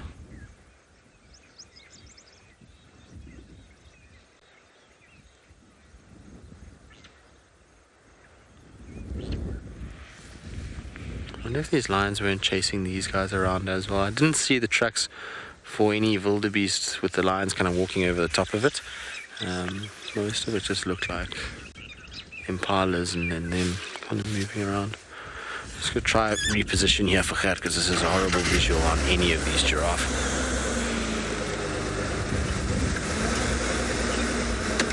Much better now. We can see those two.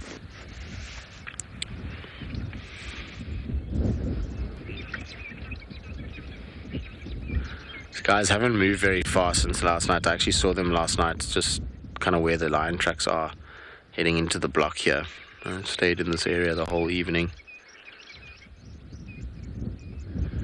All young boys, none of these are big old males. I see lots of smaller individuals that are hanging out with the big boys. Well, bigger boys.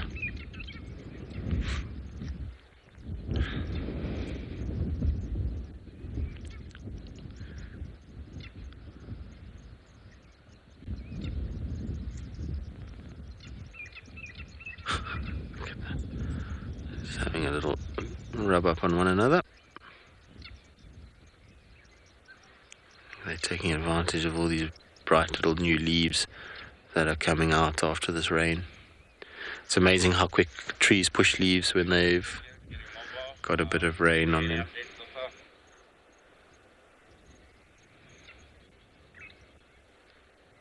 Especially these buffalo thorns, the leaf on there is very tasty.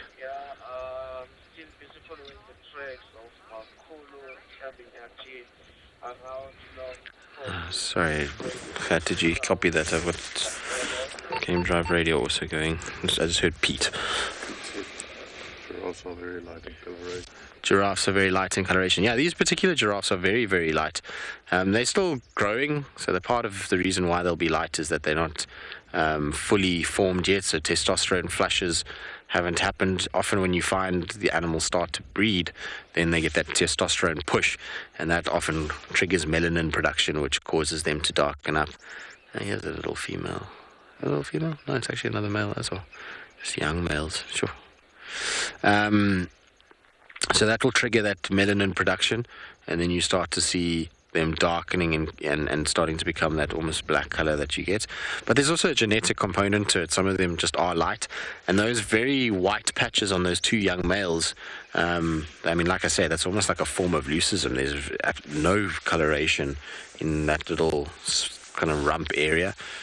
So maybe it's a partial leucistic individual. It's difficult to know when they're partially like that. So you can see it a lot in elephants and even buffalo to a degree, where they get like little patches, or they get little bits of pink or slight eye color difference.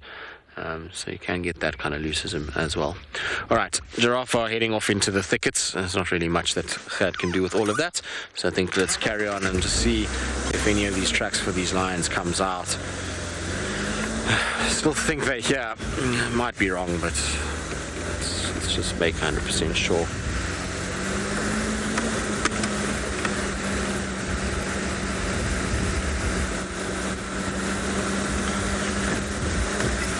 The hard-edged hoofed animals like giraffe and impala and those kinds of things, much easier to see their tracks than the padded animals like lions.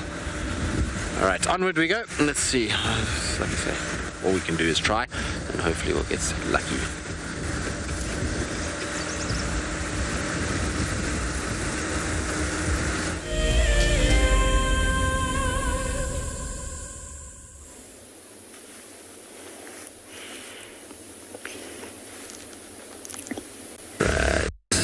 Now what I'm going to do is just from here take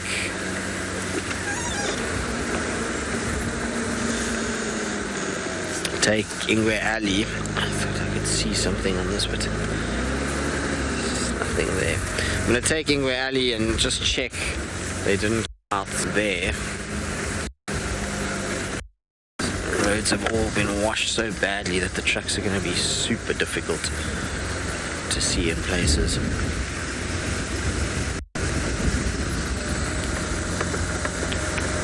Some impalas.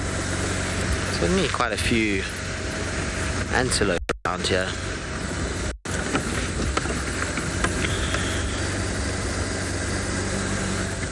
Just going to have to go very, very slow and check very carefully. Luckily the grass is not tall, and with a bit of rain a lot of it is bending and flattened. So if the lions are at least up or heads up, we should pick them up pretty easily, or at least from a fair distance away. Hey guys. Seen any lions this morning? Doesn't look like it, does it? They're looking as though they're all very relaxed with life. Albeit a little cold.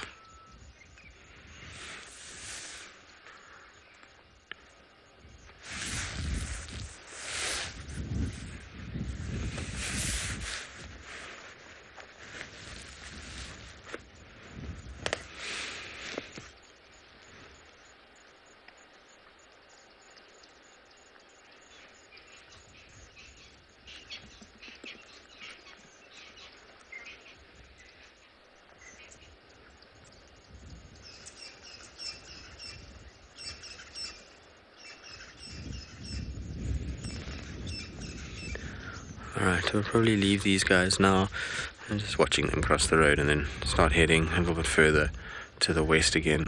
See if we can get onto those tracks once more.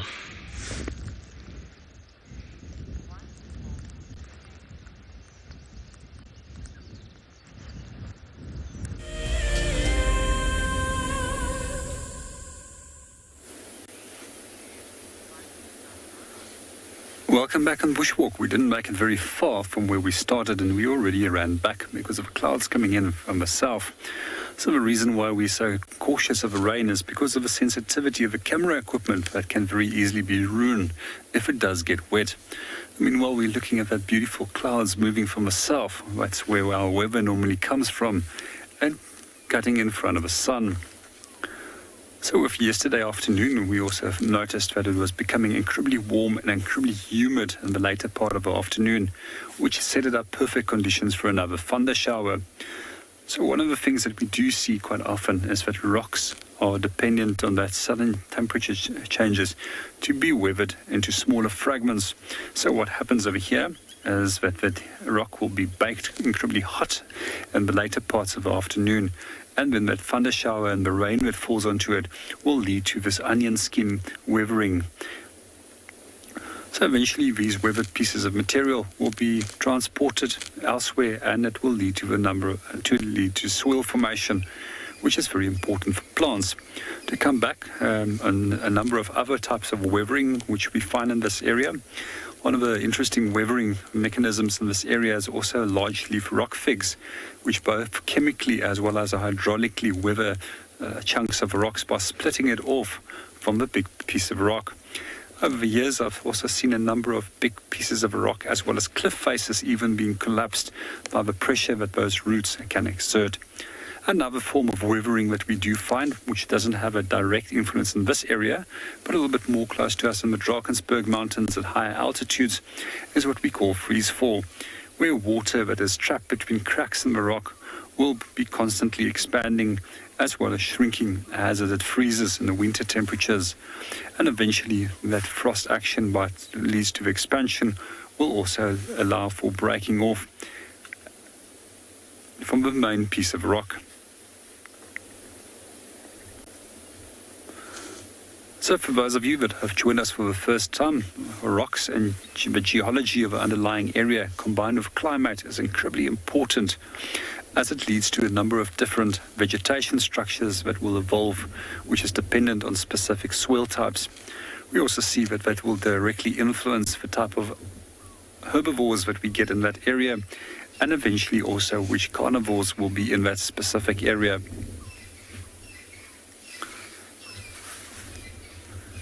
I'm not sure if there's any questions that has come through, but if anybody has any questions that they would like us to answer, we'll more than gladly try and answer them for you.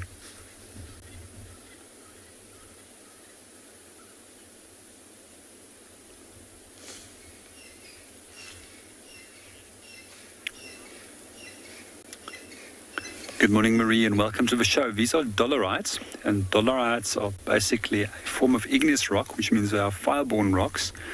And they actually formed underneath the Earth's surface, where this molten mass of rock solidified. We also find that different types of rocks will originate at different depths, and the depth at which they solidify, as well as the mineral composition of that specific rock, will then be determining what rock we get.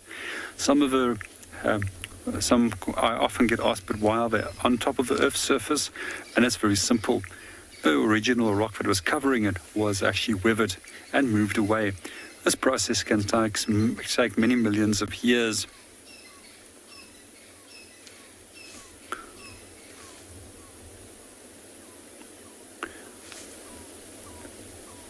One of the things that I also find particularly interesting about the geology of the Lowveld region, which is the area between the Drakensberg Mountains and the Lebombo Mountains, which forms a border between South Africa and Mozambique, is that it actually has 4 distinct linear bands of geology, which runs from north to south.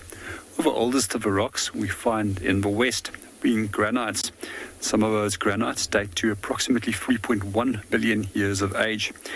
While the Rhyolite Mountains, which is in the east, which is the youngest of those rocks, are approximately 180 million years of age, and they formed pretty much when Gondwana land broke up.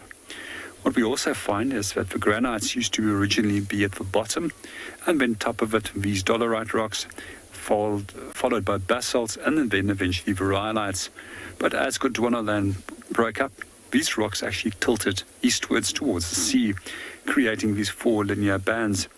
And when you travel from east to west or from west to east through the Kruger National Park, you'll definitely notice a distinct change in the vegetation structures as that you will drive through these different soil or underlying geological areas.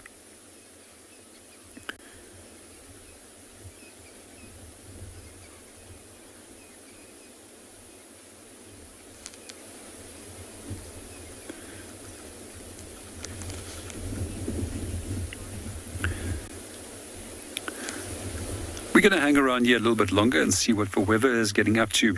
But in the meanwhile, we're going to link you into the Eco Training promo, which is offering a special discount on our courses.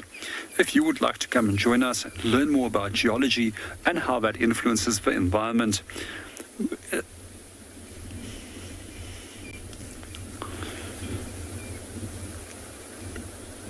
Operating for 27 years, Eco Training is the pioneer and leader in safari guide and wildlife training in Africa. WildEarth has been working closely with Eco Training to promote the safari guide industry and create awareness for its importance. This is why, for 1 month only, we are offering all WildEarth viewers an opportunity to receive a discount on an Eco Training safari guide course. Contact Eco Training today to find out more, and remember to quote Eco Wild Live to receive your discount. Arrived to Chitwa. And it's cold and it's windy. But I think we're just going to spend a little bit of time around this dam. Listening to the birds, just watching for any activity that might be around, any movement, any signs of anybody. But it's cold.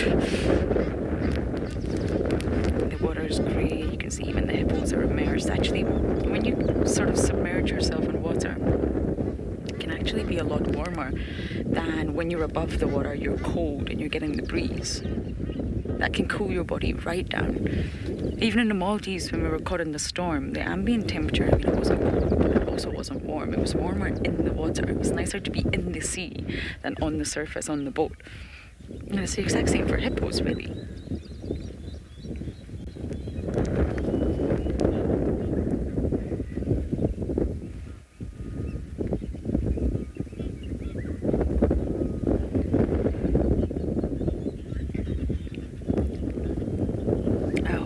Sit here at Chitwa Dam a little bit longer, and now over to Tristan.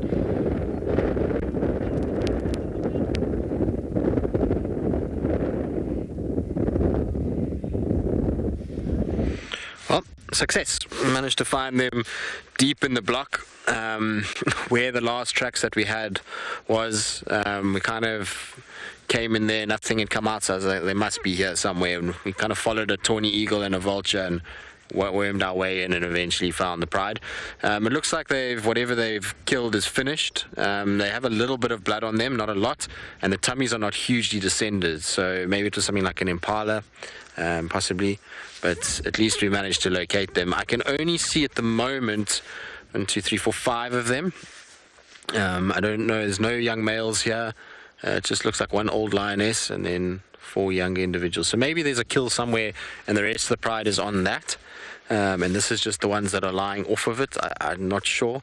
But I would imagine this must be the Talamates. I can't think of any others lions that would be in this area of this size or age or composition. Maybe the rest will pop out at some point. Lucky that we found them, though. It was a bit of a stroke of luck more than any sort of skill set, really, bar the fact that we had tracks and vultures and they didn't come out again, and they had to be somewhere here, but we got lucky that we chose the right place to check in many respects. You can see the pride starting just to fall asleep now. I think with the weather that we've got, they're going to love a nap right out in the open. They're not going to have to worry about shade today. After the hot conditions that they've had of late, I'm sure they have been enjoying a bit of cooler weather. Even though it's been raining, it'll still be nice for them to enjoy some cool conditions. But I'm intrigued to see where the rest are, because the other day we had 8 of them. So it was the 8 members. We know that Darkmane split off and went on his own, and then the sub-adult male was with them, and I don't see the lioness with a little stumpy tail. She might be here, but it's difficult to see whether or not she is. But they definitely have eaten something. If you look at the stomachs, particularly this one here that's lying facing towards us on the right side of the clump of 4, that stomach there is quite full. That's had a meal, so maybe they caught an impala between them, or even something like one of those young wildebeest. That wouldn't have gone far between 5 lions like this. And like I say, there might even be a lion that's still feeding on the remains. There's a little bit left that it might be eating, or you never know, because it looked like definitely a track for at least one young male in amongst the tracks that I first saw. I was hoping in these weather conditions that they'd be a little bit more active, though, at least have heads up for a while longer. It seems that that's not going to be the case. They probably had a busy night of staying awake, being pelted by rain and thunder and lightning. So I suppose we can't blame them too much for wanting just to get into a situation now where they can have a good nap and rest.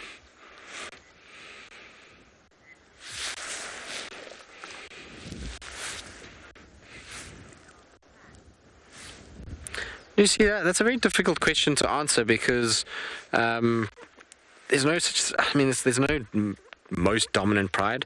The prides that dominate within the area do well, but I think if we had to talk numbers wise, I think it would be probably again, I don't know about this kind of question, because they all in their own right are doing well in their own sections. I mean, the Talamates have been successful, as have the Tortuids, as have the Ottawas. But from a numbers point of view, so if we just said the ones that are big and therefore have the power to push and move others, would be probably firstly the Kambula and Sevu pride. They would be the strongest at the moment, because their sub-adults are quite large already. Then I would say probably after that, I would probably go with Nkuhumas. I think they would be the next biggest and strongest of the groups. And then I would go with maybe even this, after that, the Talamates, maybe. Tortuids, Talamates, one of those two. These are all big prides up here. Then you've got the Manganes and the Ottawas, but they're not monster prides, and have got a lot of old females in them. So their ability to push others would not be as good as what you'd see from some of these northern groupings. But yeah, it's a difficult question to answer, because I don't think there's the most dominant pride. I think all the prides have done very well since the drought and have all grown nicely. The Styx Pride is also looking really good, by the way, and they have the support of 4 male lions, so that's always a treat to have if you're a pride. But yeah, I think they all do just fine, and so I don't think there's a most dominant pride. I just think there's bigger prides, and therefore they have the muscle and numbers to outcompete others. All right, well, I think we'll just spend the rest of the morning with these guys. They're probably not going to do very much, and they're going to sleep a lot, but lion dynamics at the moment are interesting, so if you have questions about that, then that'll be good, and we'll just see, maybe we get lucky and some other members join, or these guys decide to wake up as the giraffe move in this direction.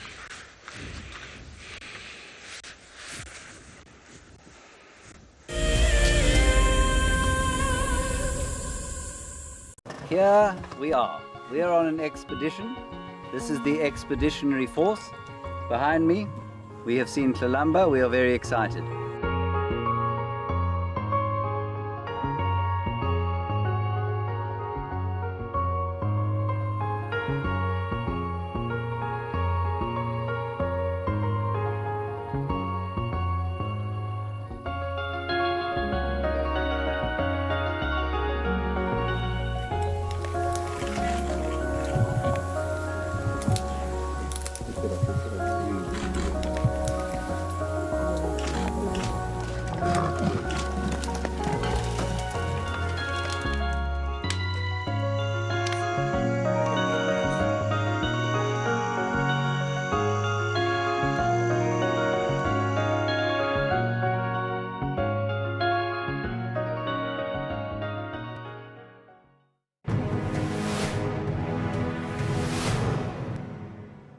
We had a very exciting start to our morning this morning. Today, it's our guided sunrise safari with Mike, and we started by looking at the moon through a telescope, which was incredible.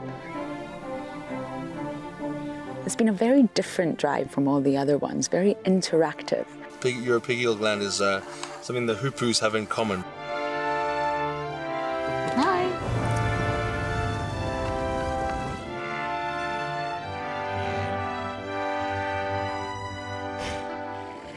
This morning's drive with Mike was thoroughly enjoyable.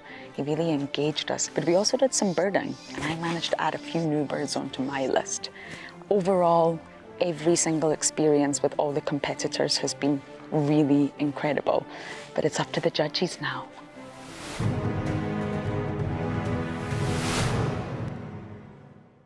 Looks like it's a very difficult climb because every time it tries to climb, the ground is breaking, so it slides down. But it's the only one. Look at that.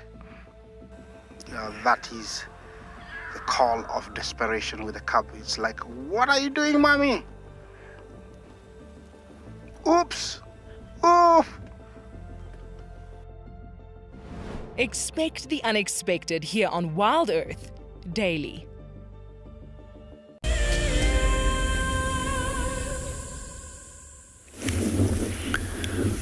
Welcome back on Bushwalk.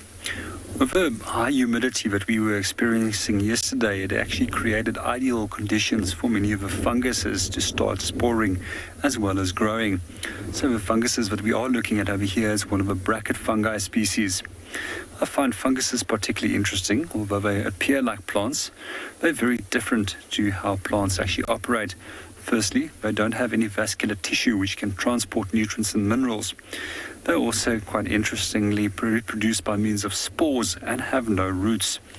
One of the things that they do have is tiny thread-like structures which they will use to actually anchor themselves as well as to extract the nutrients and minerals from the dead plant material which they are feeding in this case. We also find that some fungus species are actually parasitic and will live on live hosts, while others have also undergone a number of very elaborate relationships which they've evolved so that they can maintain themselves in terms of providing themselves with food. One of the ways that they have done this is in association with algae, where they can actually provide the nutrients and minerals to the algae, and the algae in return will photosynthesize those nutrients and minerals into an edible form which both of them then can use. I also find it particularly interesting that a number of different plant species out here also has a relationship with fungi, and those fungi is known as rhizobium bacteria, and it actually lives in the inside of the root nodules, and this is especially with those plants such as the pea family members, and many of the pea family members we find out here are species such as the Vachelias as well as Senegalias, which was previously known as acacias. And what that bacteria does in the root nodules is actually has the ability to extract atmospheric nitrogen and convert it into a usable form for the plant. And at the same time, the bacteria gets provided with a home.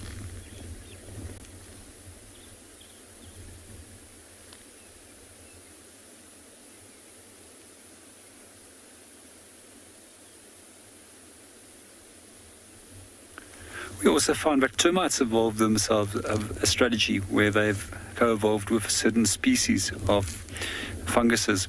And in that case, where termites can't actually break down their own food, they will produce a waste product that then gets fed to a fungi that's inside the termite mound, which will break it down into a further digestible form for the termites. It's interesting that no animal can actually digest plant material. And termites also have evolved a number of other strategies by either re-eating their dung or having a tiny organism in their gut that will then assist with the breaking down. My apologies, I just got distracted there with a question. If you don't mind just to rephrase that for me, please.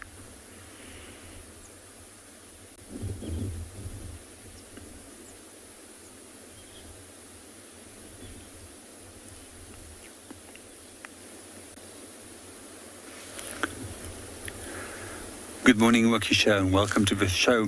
What we do find is that plants will utilize carbon dioxide and then they will convert their waste product afterwards, which is oxygen. So unlike us, that will produce carbon dioxide as a waste product but need oxygen to survive.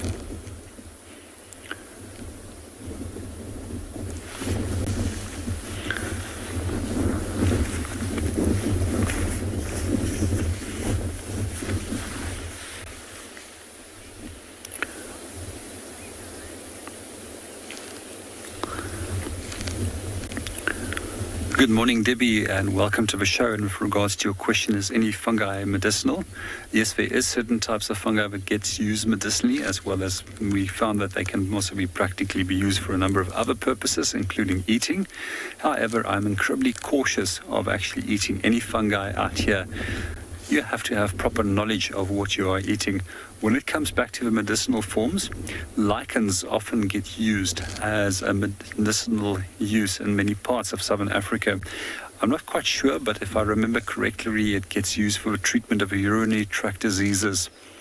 And it's also known in Afrikaans name as klipblom, which means rock flower, and that then gets sold on by traditional healers or provided by traditional healers in a number of different medicinal purposes.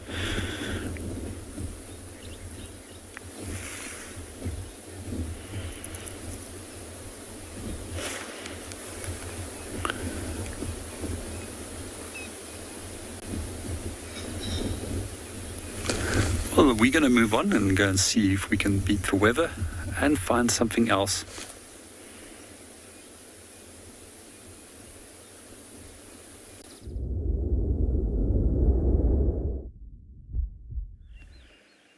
We've just been watching this beautiful Ngala and Impala hanging out together. You guys friends? It's a young boy Impala. He's just following the Ngala around. This female is beautiful, but she does look a little bit mangy. She does look like she's suffering from mange. And luckily with the rains, normally that can flush mange out depending on the species and the severity. Just around her neck and stuff, she's not looking so great.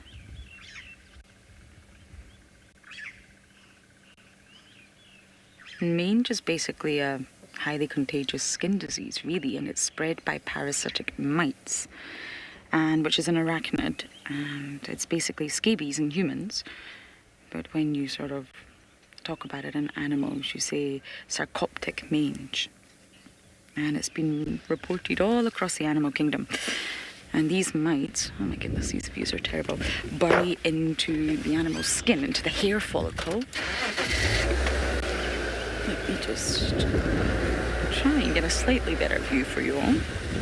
There's a male there as well. There we go.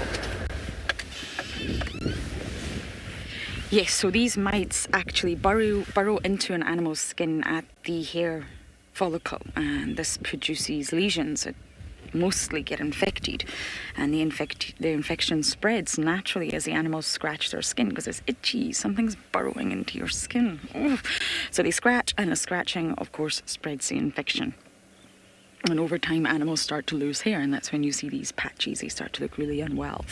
They can become dehydrated, even hypothermia, believe it or not, due to hair loss, and it can be fatal for some animals. It really weakens the immune system. And the hair loss itself is actually an allergic reaction from the mite. It's not the mite that's pulling out the hair. The mite is just burrowing in. The hair loss is sort of a secondary thing, an allergic reaction. And it's been reported all across the board. I think it's like 104 species the last time I checked.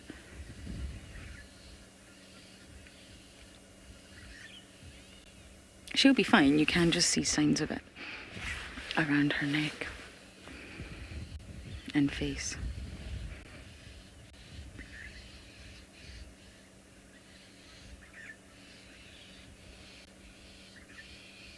And they're all on high alert. Chitwa Dam was just a bit too windy, I'm afraid. And a little bit too chilly for my liking, so we have bumbled round. We're going to take the roads that at least Mareebs and Tandy were using when I was here a while ago and see if we can get lucky. I think it was the lions last night that Impo and I heard, causing distress somewhere. I'm still convinced it was. And they moved east into the reserve. It's good to know they're around, though. Look at this view. 10 out of 10, Impo. Okay, wet, soggy antelope. They're moving off into the thicket, so we're going to bumble on.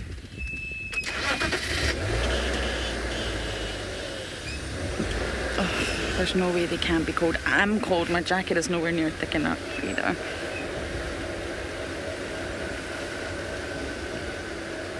Not getting calm smell. For some reason on Chitwa, the homes are not good. I can hear. But that is all, I'm afraid.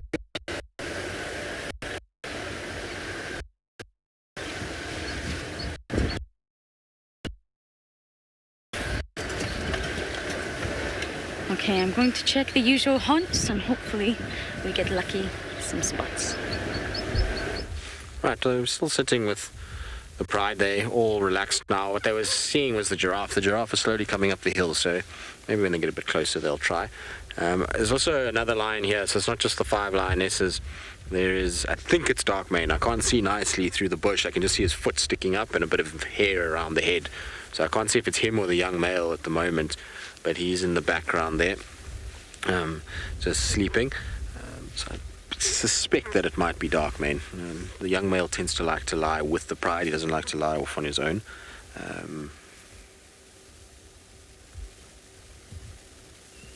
But let's see. Hopefully at some point they'll kind of stand up if the giraffe come a little bit closer. Do you mind giving me a ring? Okay, copy. Stand by. So sorry everybody, I'm just going to start the car because otherwise the guys battle to find me.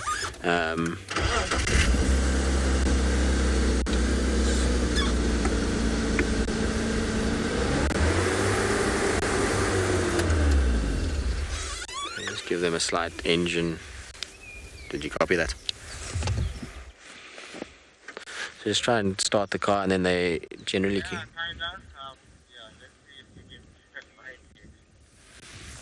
Alright, copy. If you see there's a massive, big, prominent marula that's just on the crest.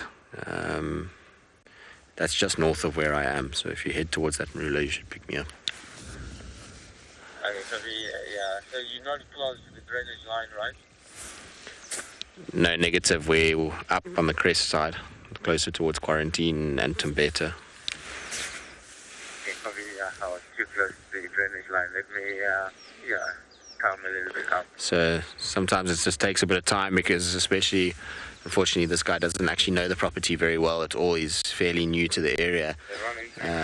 So it's tricky to explain. You know, if it's one of the Djuma guides, I could probably get them in here pretty quickly because they would know exactly where to come. But when the guides are slightly newer, it's tricky to explain where you are when you're in the middle of the block. We're not near any roads here, so you can't see us from a road. But we'll get them here eventually and figure it out. So like I said, sometimes that starting of the engine is just enough for you to hear from the road, and then you know which direction you need to head, and then eventually you get you. The problem is the guy that's driving that vehicle is driving an electric vehicle, so I can't hear when he gets close enough to tell him to stop and turn from there. If it's a normal engine vehicle, I can hear it, then I tell them, okay, you need to turn from where you are now towards us. Well, nice that we found them. Given the dingy weather and things like that, it's a good prospect for this afternoon. I wouldn't be surprised. These guys are pretty busy this afternoon or evening, and they'll be hunting if this weather sustains and kind of stays with us. But anyway, we'll stay with them for the remainder of the morning. Like I said, there's still giraffe around, there's impalas, so you never know what can happen.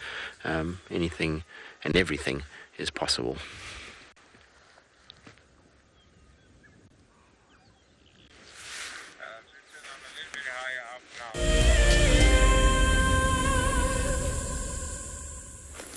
Welcome back on Bushwalk. We just found this very interesting little millipede that's perched up on this piece of dead plant material. And when it comes to millipedes, we find that they actually feed on dead plant material. And quite often we also find them on top of the dung of herbivores where they will feed on that. So there's quite a few interesting things I do find about millipedes. And one of them is that they can actually release a cyanide-based toxin, which they use as a chemical defense. And it is said that ants that do come into proximity of approximately 5 to 8 centimeters of them can be killed or deterred by those chemical compounds that they will release. One of the other interesting things we also find out here is that both yellow-billed hornbills as well as red-billed hornbills will often take millipedes and then put them at the entrance of their nest. As these chemicals that their bodies release, as they're encased into the mud and feces at their nest entrance, will then lead to the detergent of certain nest parasites that might want to try and enter that nest.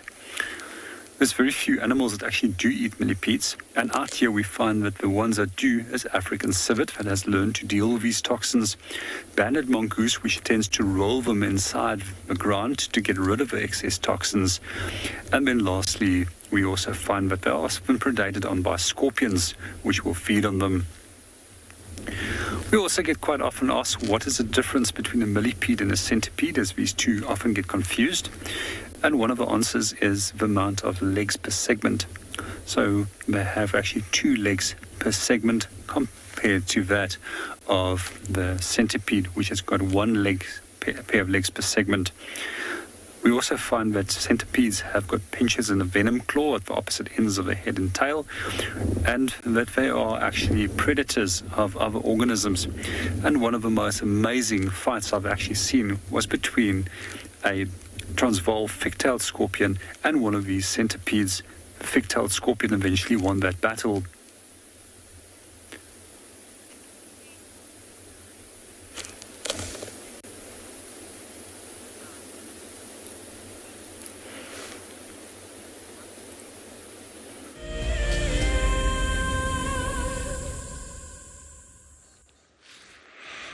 Still with the lions, still not much has changed. They are just stationary as stationary can be. I'm so glad though to see this older lioness. So she's the one in front here with a nice full tummy. She was looking quite skinny the other night when we were with them. She looked like she really could do with a decent meal. And so it's nice that she's got a nice full tummy again. I know they want to kill yesterday, but this is yesterday morning, but this is definitely not yesterday's food. Their tummies would be further down by now. I think they just topped up last night, and conditions were absolutely perfect for a hunting pride of lions yesterday.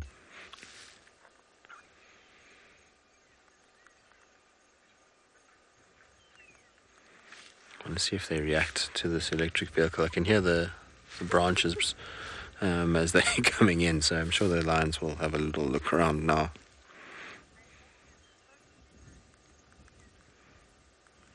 They are super clean, Judy. They got a lot of rain pushed onto them last night, so it doesn't surprise me at all that they are looking so fresh and so clean.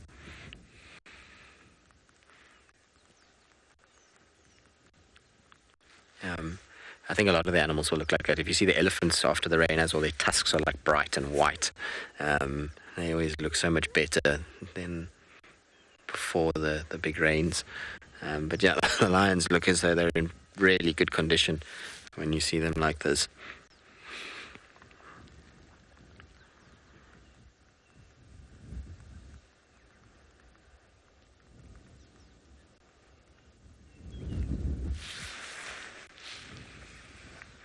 See, there we go. They're picking up their heads because they can hear the vehicle coming through the block.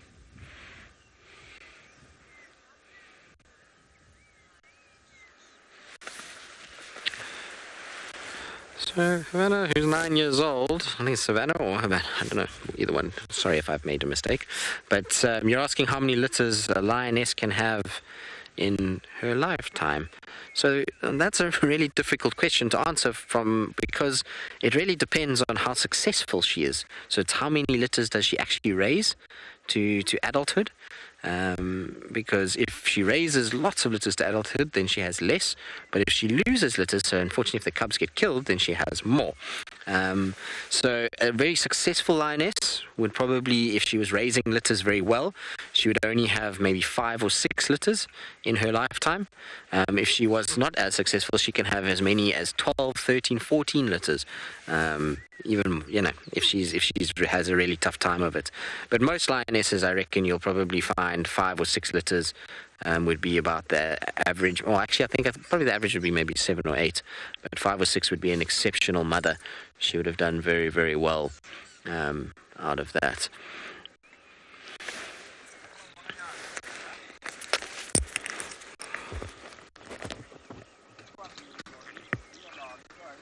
I'm pretty sure there's dark maneness over there because it's got black all over that.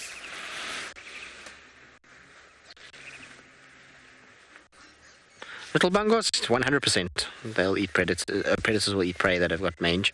Any opportunity to get something is an opportunity to get something. It doesn't matter if it's mangy. They can't see that a lot of the time. And when the opportunity presents itself and this animal just arrives in front of them and they can actually grab it, the last thing they're thinking of is, does it have a few little mange mites on it? They'll grab it and they'll just tuck in, especially something like lions. Lions, once they have it in their grasp, then the whole pride runs in. It's just a free-for-all, and it gets pretty violent pretty quickly. So, yeah, the last thing they worry about is mange. But the thing is now...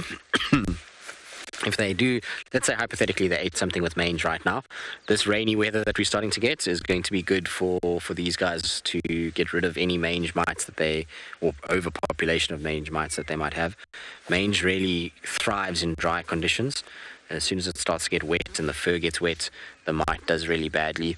And they often come right through that. But these lions, none of them have got it. They're all clean and clear. They're looking very, very, very good at this stage. So, it's all happy days for this particular grouping of the Talamati Pride. I wonder where the young male is, though. Or the young males, all 3 of them. I wonder where they've gone.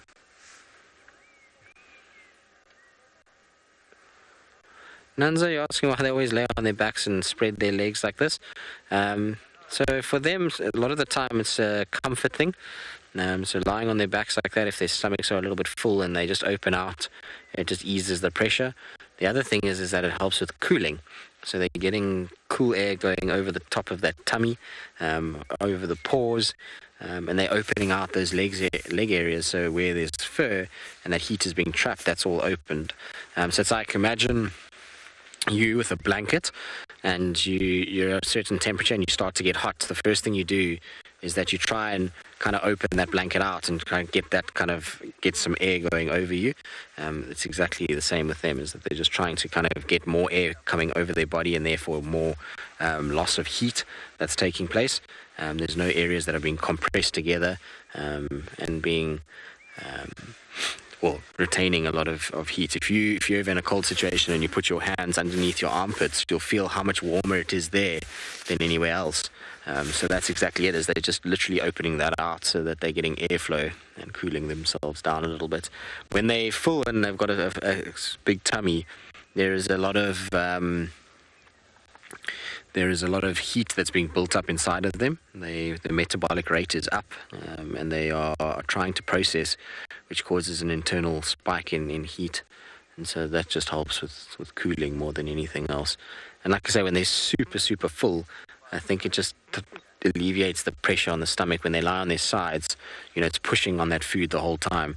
They don't get a chance to actually kind of ease off of that stomach. So when they lie on their backs, that stomach is not feeling like it's being pushed all the time by the ground.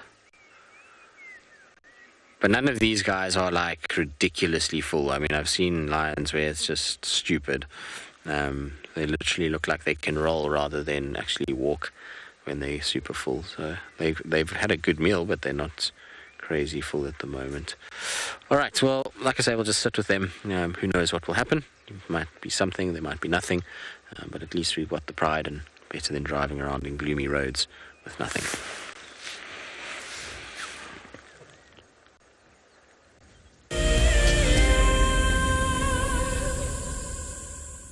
If you are a WildEarth explorer, then we are excited to announce that there is another unique prize for you to win. Sign up to be an explorer before the 16th of October 2021, and you and a friend could be heading off to an eco-training ranger experience.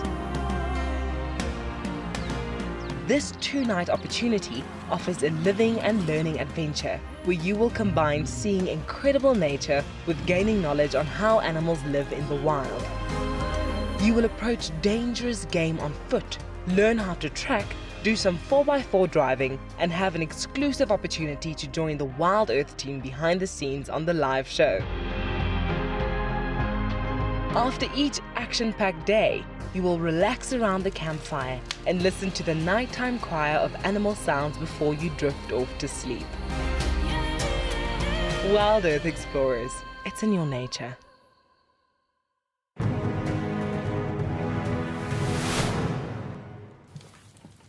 The scribe here collected a dry grass, put it next to the water hole as the hippo walks down during the warm of the day to drink the water. When the hippo arrives, he saw quite a very nice grass, an area not to resist to rest. And when the hippo went down to drink the water, and when he finished the water, he just lied down on the grass. And then, that was the opportunity of the scribe. You know what? Today is my day to pay the revenge.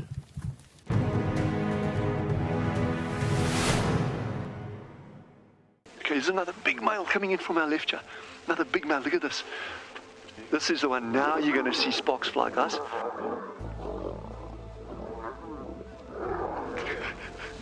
Guys, it doesn't get better than this, eh? Yes, unbelievable. Africa, I love you, eh? Expect the unexpected here on WildEarth daily.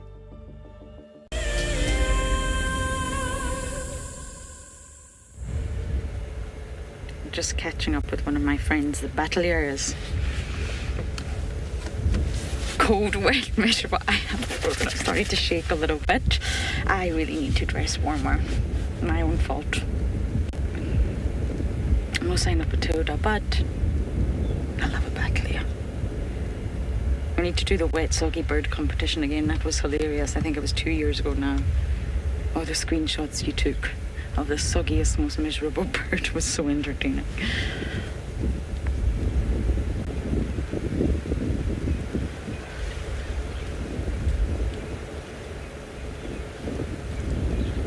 But of course, taking to the skies can warm the muscles, generate heat, and warm-blooded animals.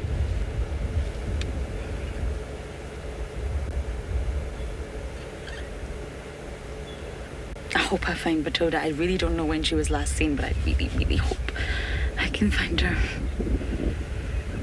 I don't think she'll have left the area. It's only been 6 weeks. I think if I keep checking what we call bad country, I might get lucky. I love following the journey of birds. I think it's really remarkable that we can do that in the wild. Obviously, if you have birds in a cage, of course you can follow that, but in the wild, I think that's very special. And we did our best with Batoda, even though the nest was high up and we couldn't always see what was going on. We really, really tried our best to follow that little ball of feathers.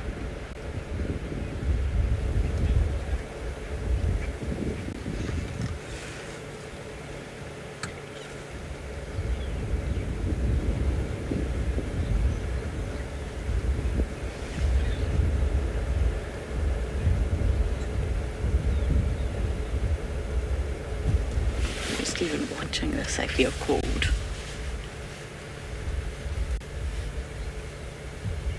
Birds can trap a layer of air in between the feathers, so that do keep them warm.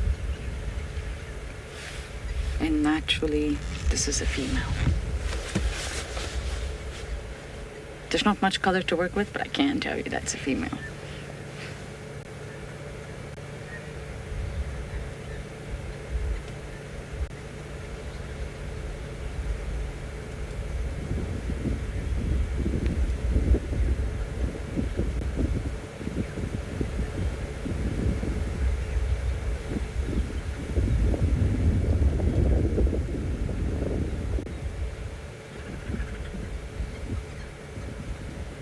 Tranquil, isn't it?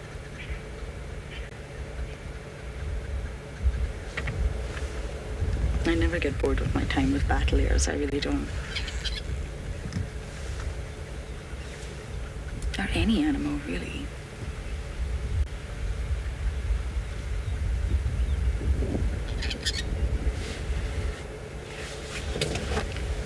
We're going to keep bumbling on, get a little bit closer to home. Hope that kettle is on. And we're going to send you guys over to Tristan and his sleepy lions.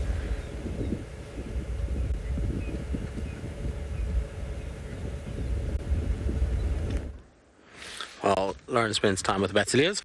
We're still spending time with the lions, and, well, they're just doing what lions do best at the moment, which is sleeping. Hopefully at some point they'll wake up. The dark mane is also still out for the count in the background there. I'll try go just now and see if we can get to him. Where he's lying is a horrible spot with lots of black monkey orange in the way. So I don't know if getting to him is going to be that easy, but we'll try, figure it out. It can be at least a little adventure that we can take, given the lionesses are doing very little. The giraffe have also moved off. I can't see them anymore, which sucks. I was hoping they were going to come up the hill a little bit and start heading towards these lions, but I suspect with the 3 vehicles they were like, nah, something's there, we're not going to come that way, I'll go somewhere else. This weather looks like it's going to be horrible today. Cold and miserable and rainy and all the things that are perfect for bed weather. I suppose it is a Sunday, so maybe it's a good day to have weather like this.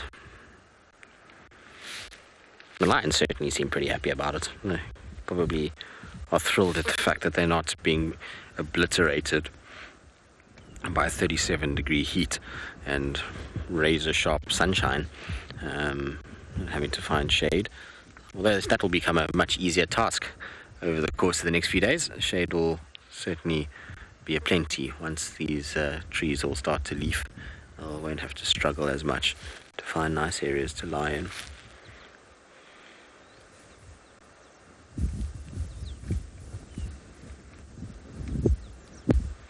The Talamati Pride is going to be a very interesting study, more case study for the lion dynamics in this area.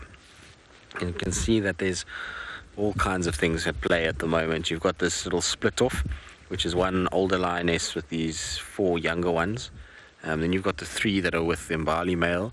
Then we've got the one lioness, the injured one. She was seen around Jacana, not yesterday, the evening before, and apparently not great, but not bad either, so she's just kind of maintaining. And then you've got theoretically 3 males, but really we've only been seeing 2.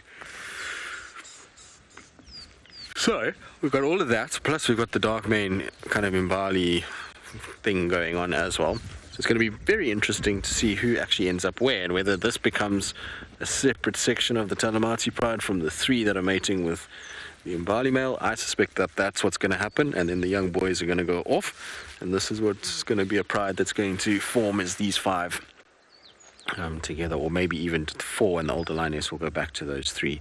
But we'll see. That's all going to be, in the future. But that's what my gut feel tells me, is that this will be a separation. Anyway, while we sit here with them, I'll send you across to JP, see how his walk is going.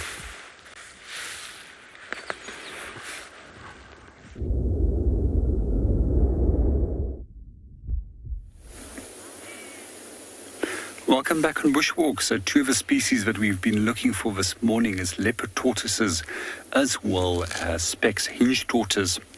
These 2 species tend to come out quite often straight after it's rained, and they often go and drink from the little puddles that has formed on the road. But what we also quite often do find them doing is feeding on hyena feces. So if you can have a look close over here, this is the scat that's been left by a hyena, and generally it's white in coloration, and it will eventually turn green in color. But we can also notice over here there's a segment that's slightly darker, with most likely more fur or darker fur in those segments. But to come back, why does a tortoise come and feed on that specifically? And the reason is to obtain a sufficient amount of calcium for both the development in their own body as well as for females when it comes to egg production. So some of the other things I do find particularly interesting about the dung of carnivores is that they often are quite variable in size as well as in texture, and this is often dependent on moisture content as well as what they were eating. So sometimes it does make it quite tricky to separate them from one another. We also quite often find that lion can also display a white coloration. However, there tends to be more hair generally inside the dung, and that's once again just more bone that's been ingested compared to where it normally has got an incredibly dark dung with a lot of meat as well as blood that's been ingested. Another species that this is often confused for is also accidentally called jackal. However, jackal is very seldom white in color and is generally placed right on top of something so that the scent can carry a little bit further and act as a territorial marker. We also find that hyenas do use dung to mark their territories, and quite often we'll find that there's large deposits of dung on their territorial boundaries. We also quite often find that they will smear the anal gland on a grass stalk or object close by to that large deposit of dung, which is another way of actually chemically marking your territory.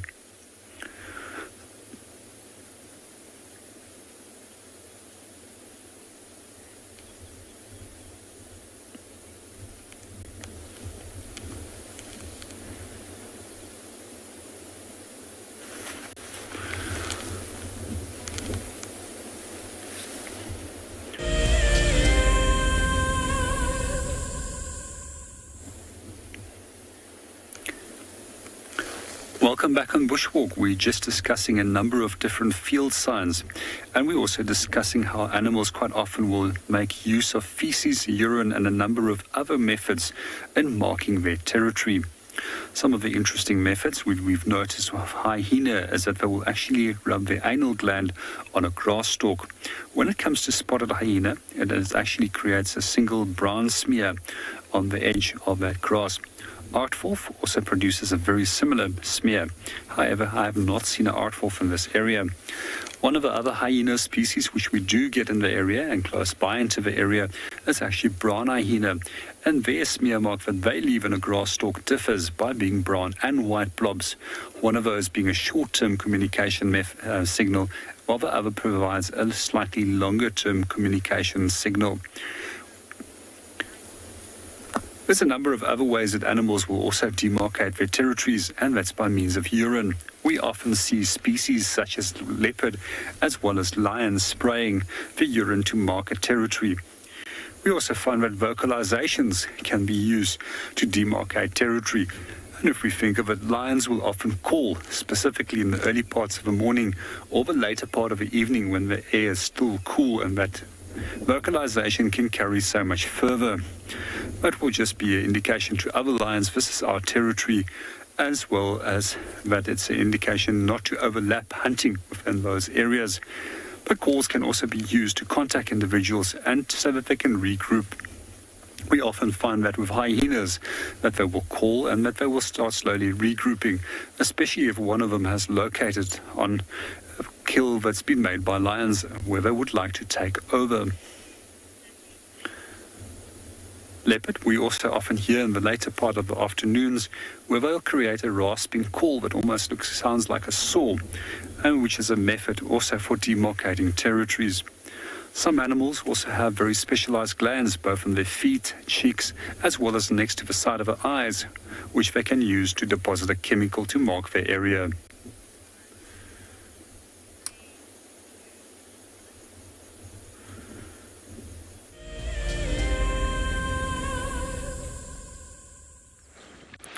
As you can see, very little has changed on the lion front.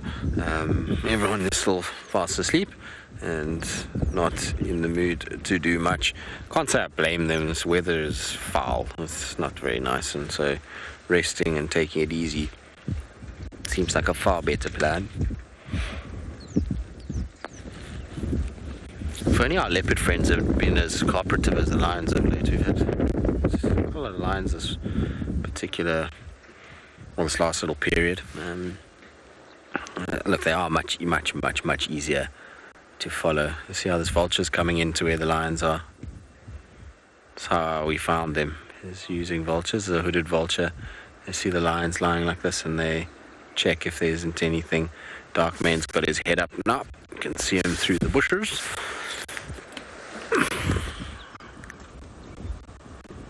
Hello, boy.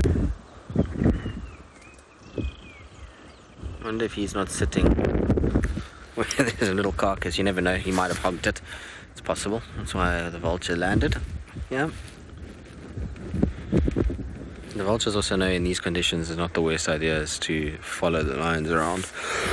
There's always a chance that they can catch that. Well, that the lions get something and the vultures benefit from it. Funny enough, hooded vultures, if you ever see them on treetops like this, and then you watch them and they fly from one tree to the next tree to the next tree to the next tree, and they low to the ground, and also tawnies in attendance, then you know the dogs are around. They're one of the birds that follows wild dogs.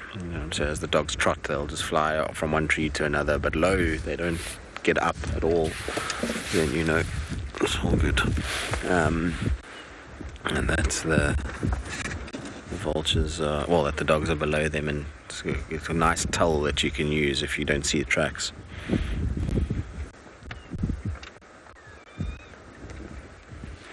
I mean, it's so interesting to watch me, but us track and find animals.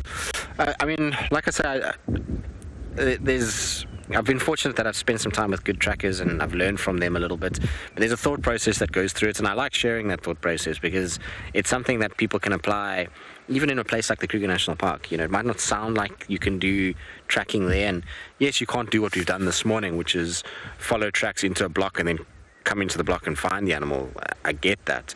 But just using the process and understanding, okay, the tracks are heading in this direction, we know there's a water hole there, so let's go check there if it's a hot day, or you know that there is giraffe that are here, they relax, there's no track coming out, they must still be on the other side of the block, go back to that side. So like all these little things that we use out here, and I say we because it's not just me, there's a lot of people out here that are doing good work, and even in the WildEarth crew, you know, many of the guys are decent enough to find animals, so it's an interesting process, and I like sharing the process. I find that it discredits the way we do things if we don't show that process. In my opinion, I might be wrong and you guys might disagree, but I think when you show what goes into finding these animals, it gives a much more real representation of how sometimes it can be super difficult and other times we get lucky and it's easier. But when we just kind of go from sighting to sighting to sighting, it gives a false sense that when you come out here that's how it's going to be, and it's not the case. A lot of the time it takes a bit of patience, and it takes a bit of skill, and it takes a bit of knowing what you're doing in order to find what you're looking for. And even then, we don't find 90% of the things that we track. Well, I mean, it's also difficult for us as guides at WildEarth because we just don't have the ability to be on foot for long enough. So that makes the actual following the footprints on foot difficult. But with a car, you can still break it down, and you can still work out where you're going. And I'm glad that some of you enjoy that process. For me, it's one of the things that I absolutely love about being out here. The subtle clues that you're using in order to try and get into the mind of an animal and then figure out where they're going fascinates me, and it's something that I love doing, and I wish I could do more of. But you know, it's a cool thing to do, and like I say, I'm glad that some of you enjoy it as well. It's definitely a big part of my kind of drive out here is that tracking process and understanding. And I think once you start to learn behavior and understand where an animal will go, what it will do, and subtle signs that can lead you to something, then you are far better off. Excuse me, sorry about the cough. You're far better off, and you kind of will understand how to find animals of your own. Like I say, a lot of you that do watch this go and do your own drives, and you can start to piece together things and start to understand the bush that much better. And I've spoken to people that have watched WildEarth, and they say that they find more animals now because they know that kind of driving along and they hear maybe an alarm call, or they know that to be patient, then you just sit somewhere, or they see an animal going into a block and they know there's a road coming up, and they go around and they sit there and the animal comes out. So it's like all these little things that just improve their ability to find an animal or spend time with it. I think it's an important process to learn and to understand. But like I said, I'm by no means in the league of many others that are out here. All right, well, we're going to sit with the lions a little bit longer. In the meantime, though, you can take a look at what you could experience, or how you could experience doing what we just did this morning in tracking lions if you come on a WildEarth expedition.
I'll definitely be doing a fair amount of tracking on those drives, and hopefully a lot of you will be joining them. Anyway, the lions, you can see, all pop their heads up because that hooded vulture just flew away. So they kind of watched it as it went. I want to just reposition now quickly so we can maybe just get a bit of dark mane before the end of the drive. We don't have that much longer, and we've kind of watched the females for a while, so let's just try and see if we can get a little bit closer to where he is. He's kind of in a bit of a thicket.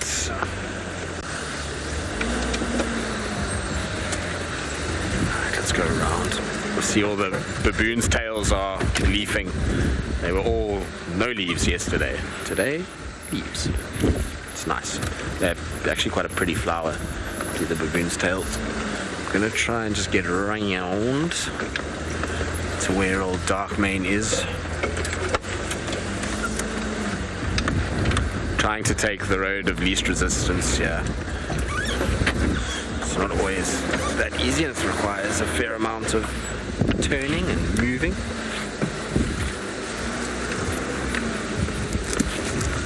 Horrible little stump there that looked like it could easily jam into the underside of the car, so very evasive maneuver.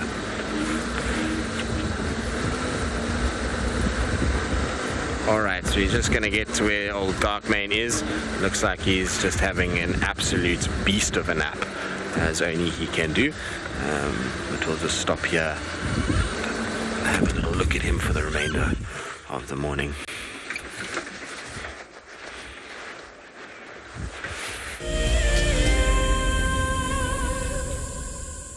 Yep, he's having...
It's day one of the annual South African Guide of the Year competition, and our first foot into this competition this morning is all about tracks and signs. We're going to call you in one at a time. Just look at it, the information will be there. Our 5 guides have been tasked by the judges at figuring out who is what is who, and where they go in the bush. Either Franklin or guinea fowl, but because of the volume of other deposits in the area, we went with guinea fowl.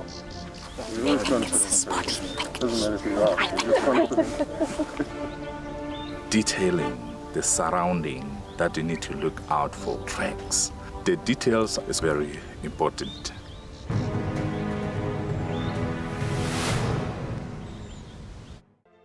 I've seen something I've never seen here before. Look at these cubs. One is crossing the river, it's being washed away, unfortunately, but I'm sure the mother is going to save her. Look at that! How beautiful, look at that! One crossing, 2 to go.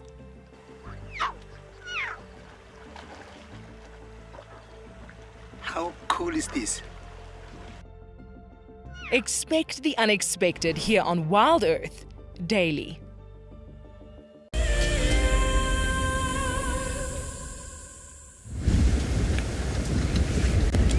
At Gowrie Dam.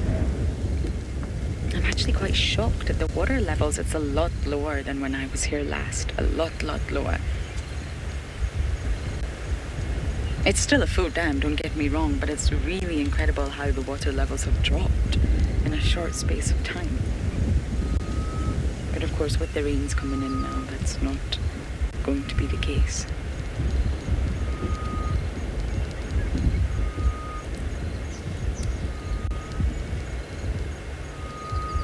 Going to sit here and admire the dam on this windy, blustery day.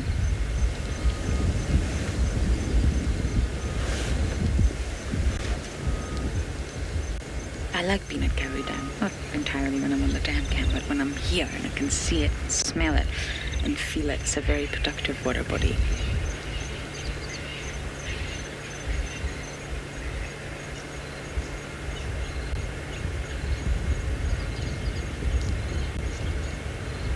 not sure if you can see him, Paul. The pole will be in the way, but there's nothing I can do about that. This sort of dead old knobthorn, that's how I gauge the water levels. And that main branch that is running, this one here, this main branch right to the end, the water levels was up to here last summer with the heavy rains. That's how full the dam was. It was completely submerged. And now you can see it's very visible. Almost the whole thing is visible now. And that just shows you how much water we really did have and how much water we have now. Which tree is my gauge stick?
Dink, dink, dink, dink, dink, dink. I love that sound.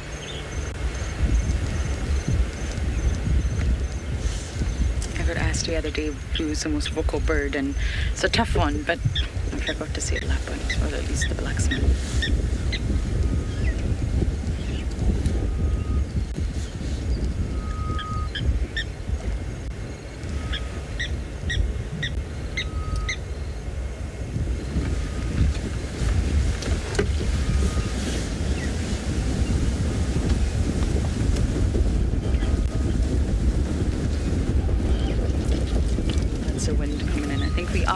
Last minute stop to quarantine.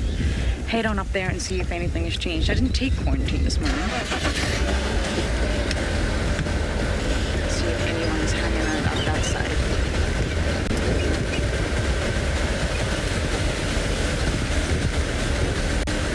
And it's lost.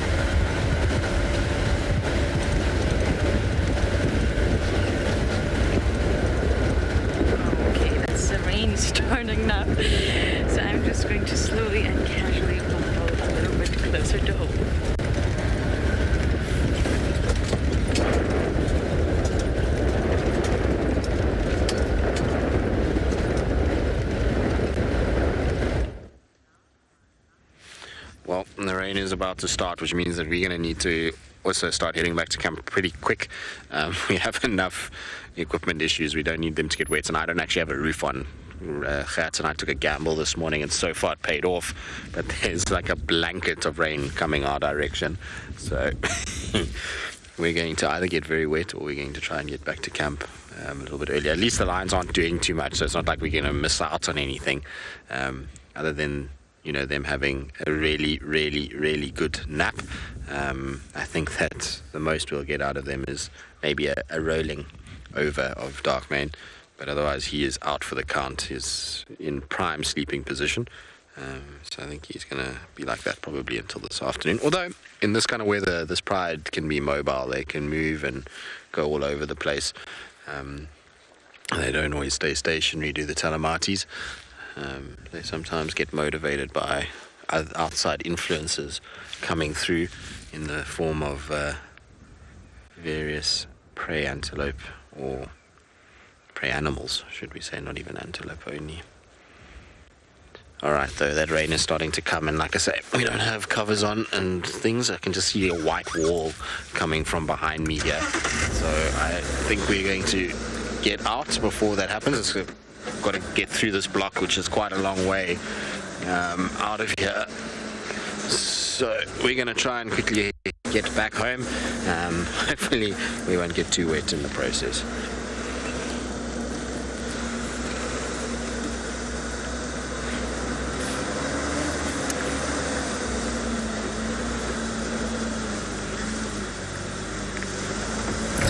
Closing up the equipment box. It's great.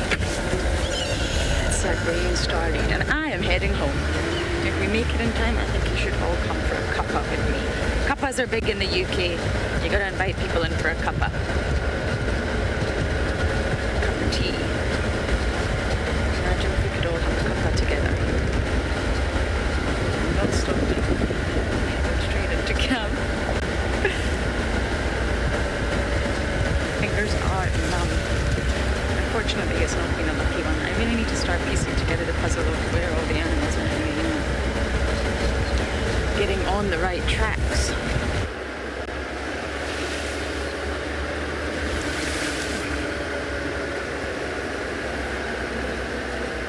Let's have some questions, Mel, to keep us going for the last few very cold minutes. I love complaining about the weather. It's who I am. I'm Scottish. It's in our blood. It's in our DNA. I mean, we do only get about 2 weeks of sunshine per year.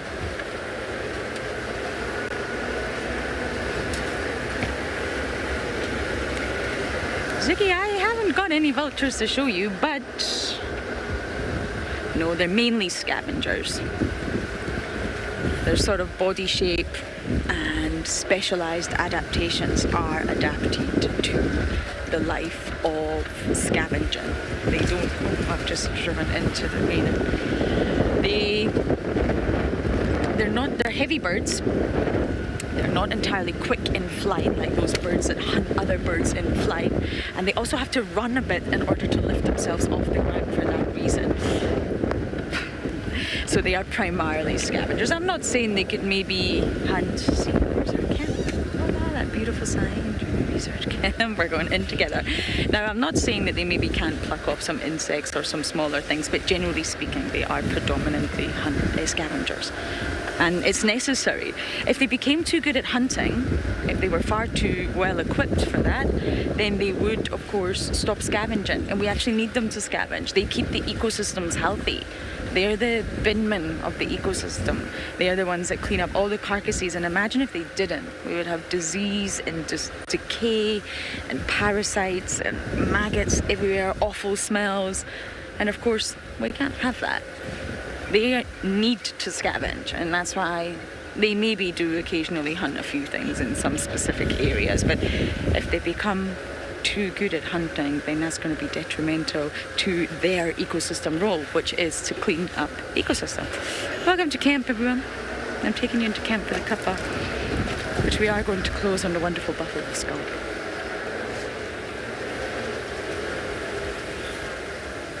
You have made it with me into camp. There you go. What a wonderful finale. That kettlebell will be on. I'm hoping that someone has popped it on. We have lots of skulls lying around camp. Most of them came from the tent. Some of you will remember the tent. It makes it look really like Africa when you see all the skulls lying around. But yes, Ziggy, that's a really good question. Oh, I blocked Tristan. He's laughing at me closing in camp. And I've blocked him, so he's not getting home. You're not getting home before me. He's laughing that I've chosen to bring you all into the camp with us. Bye. He's getting home before me. Oh, wow. Thank you everyone for jumping on board. It's been an absolute pleasure to have you on this cold day. Please do join us this afternoon.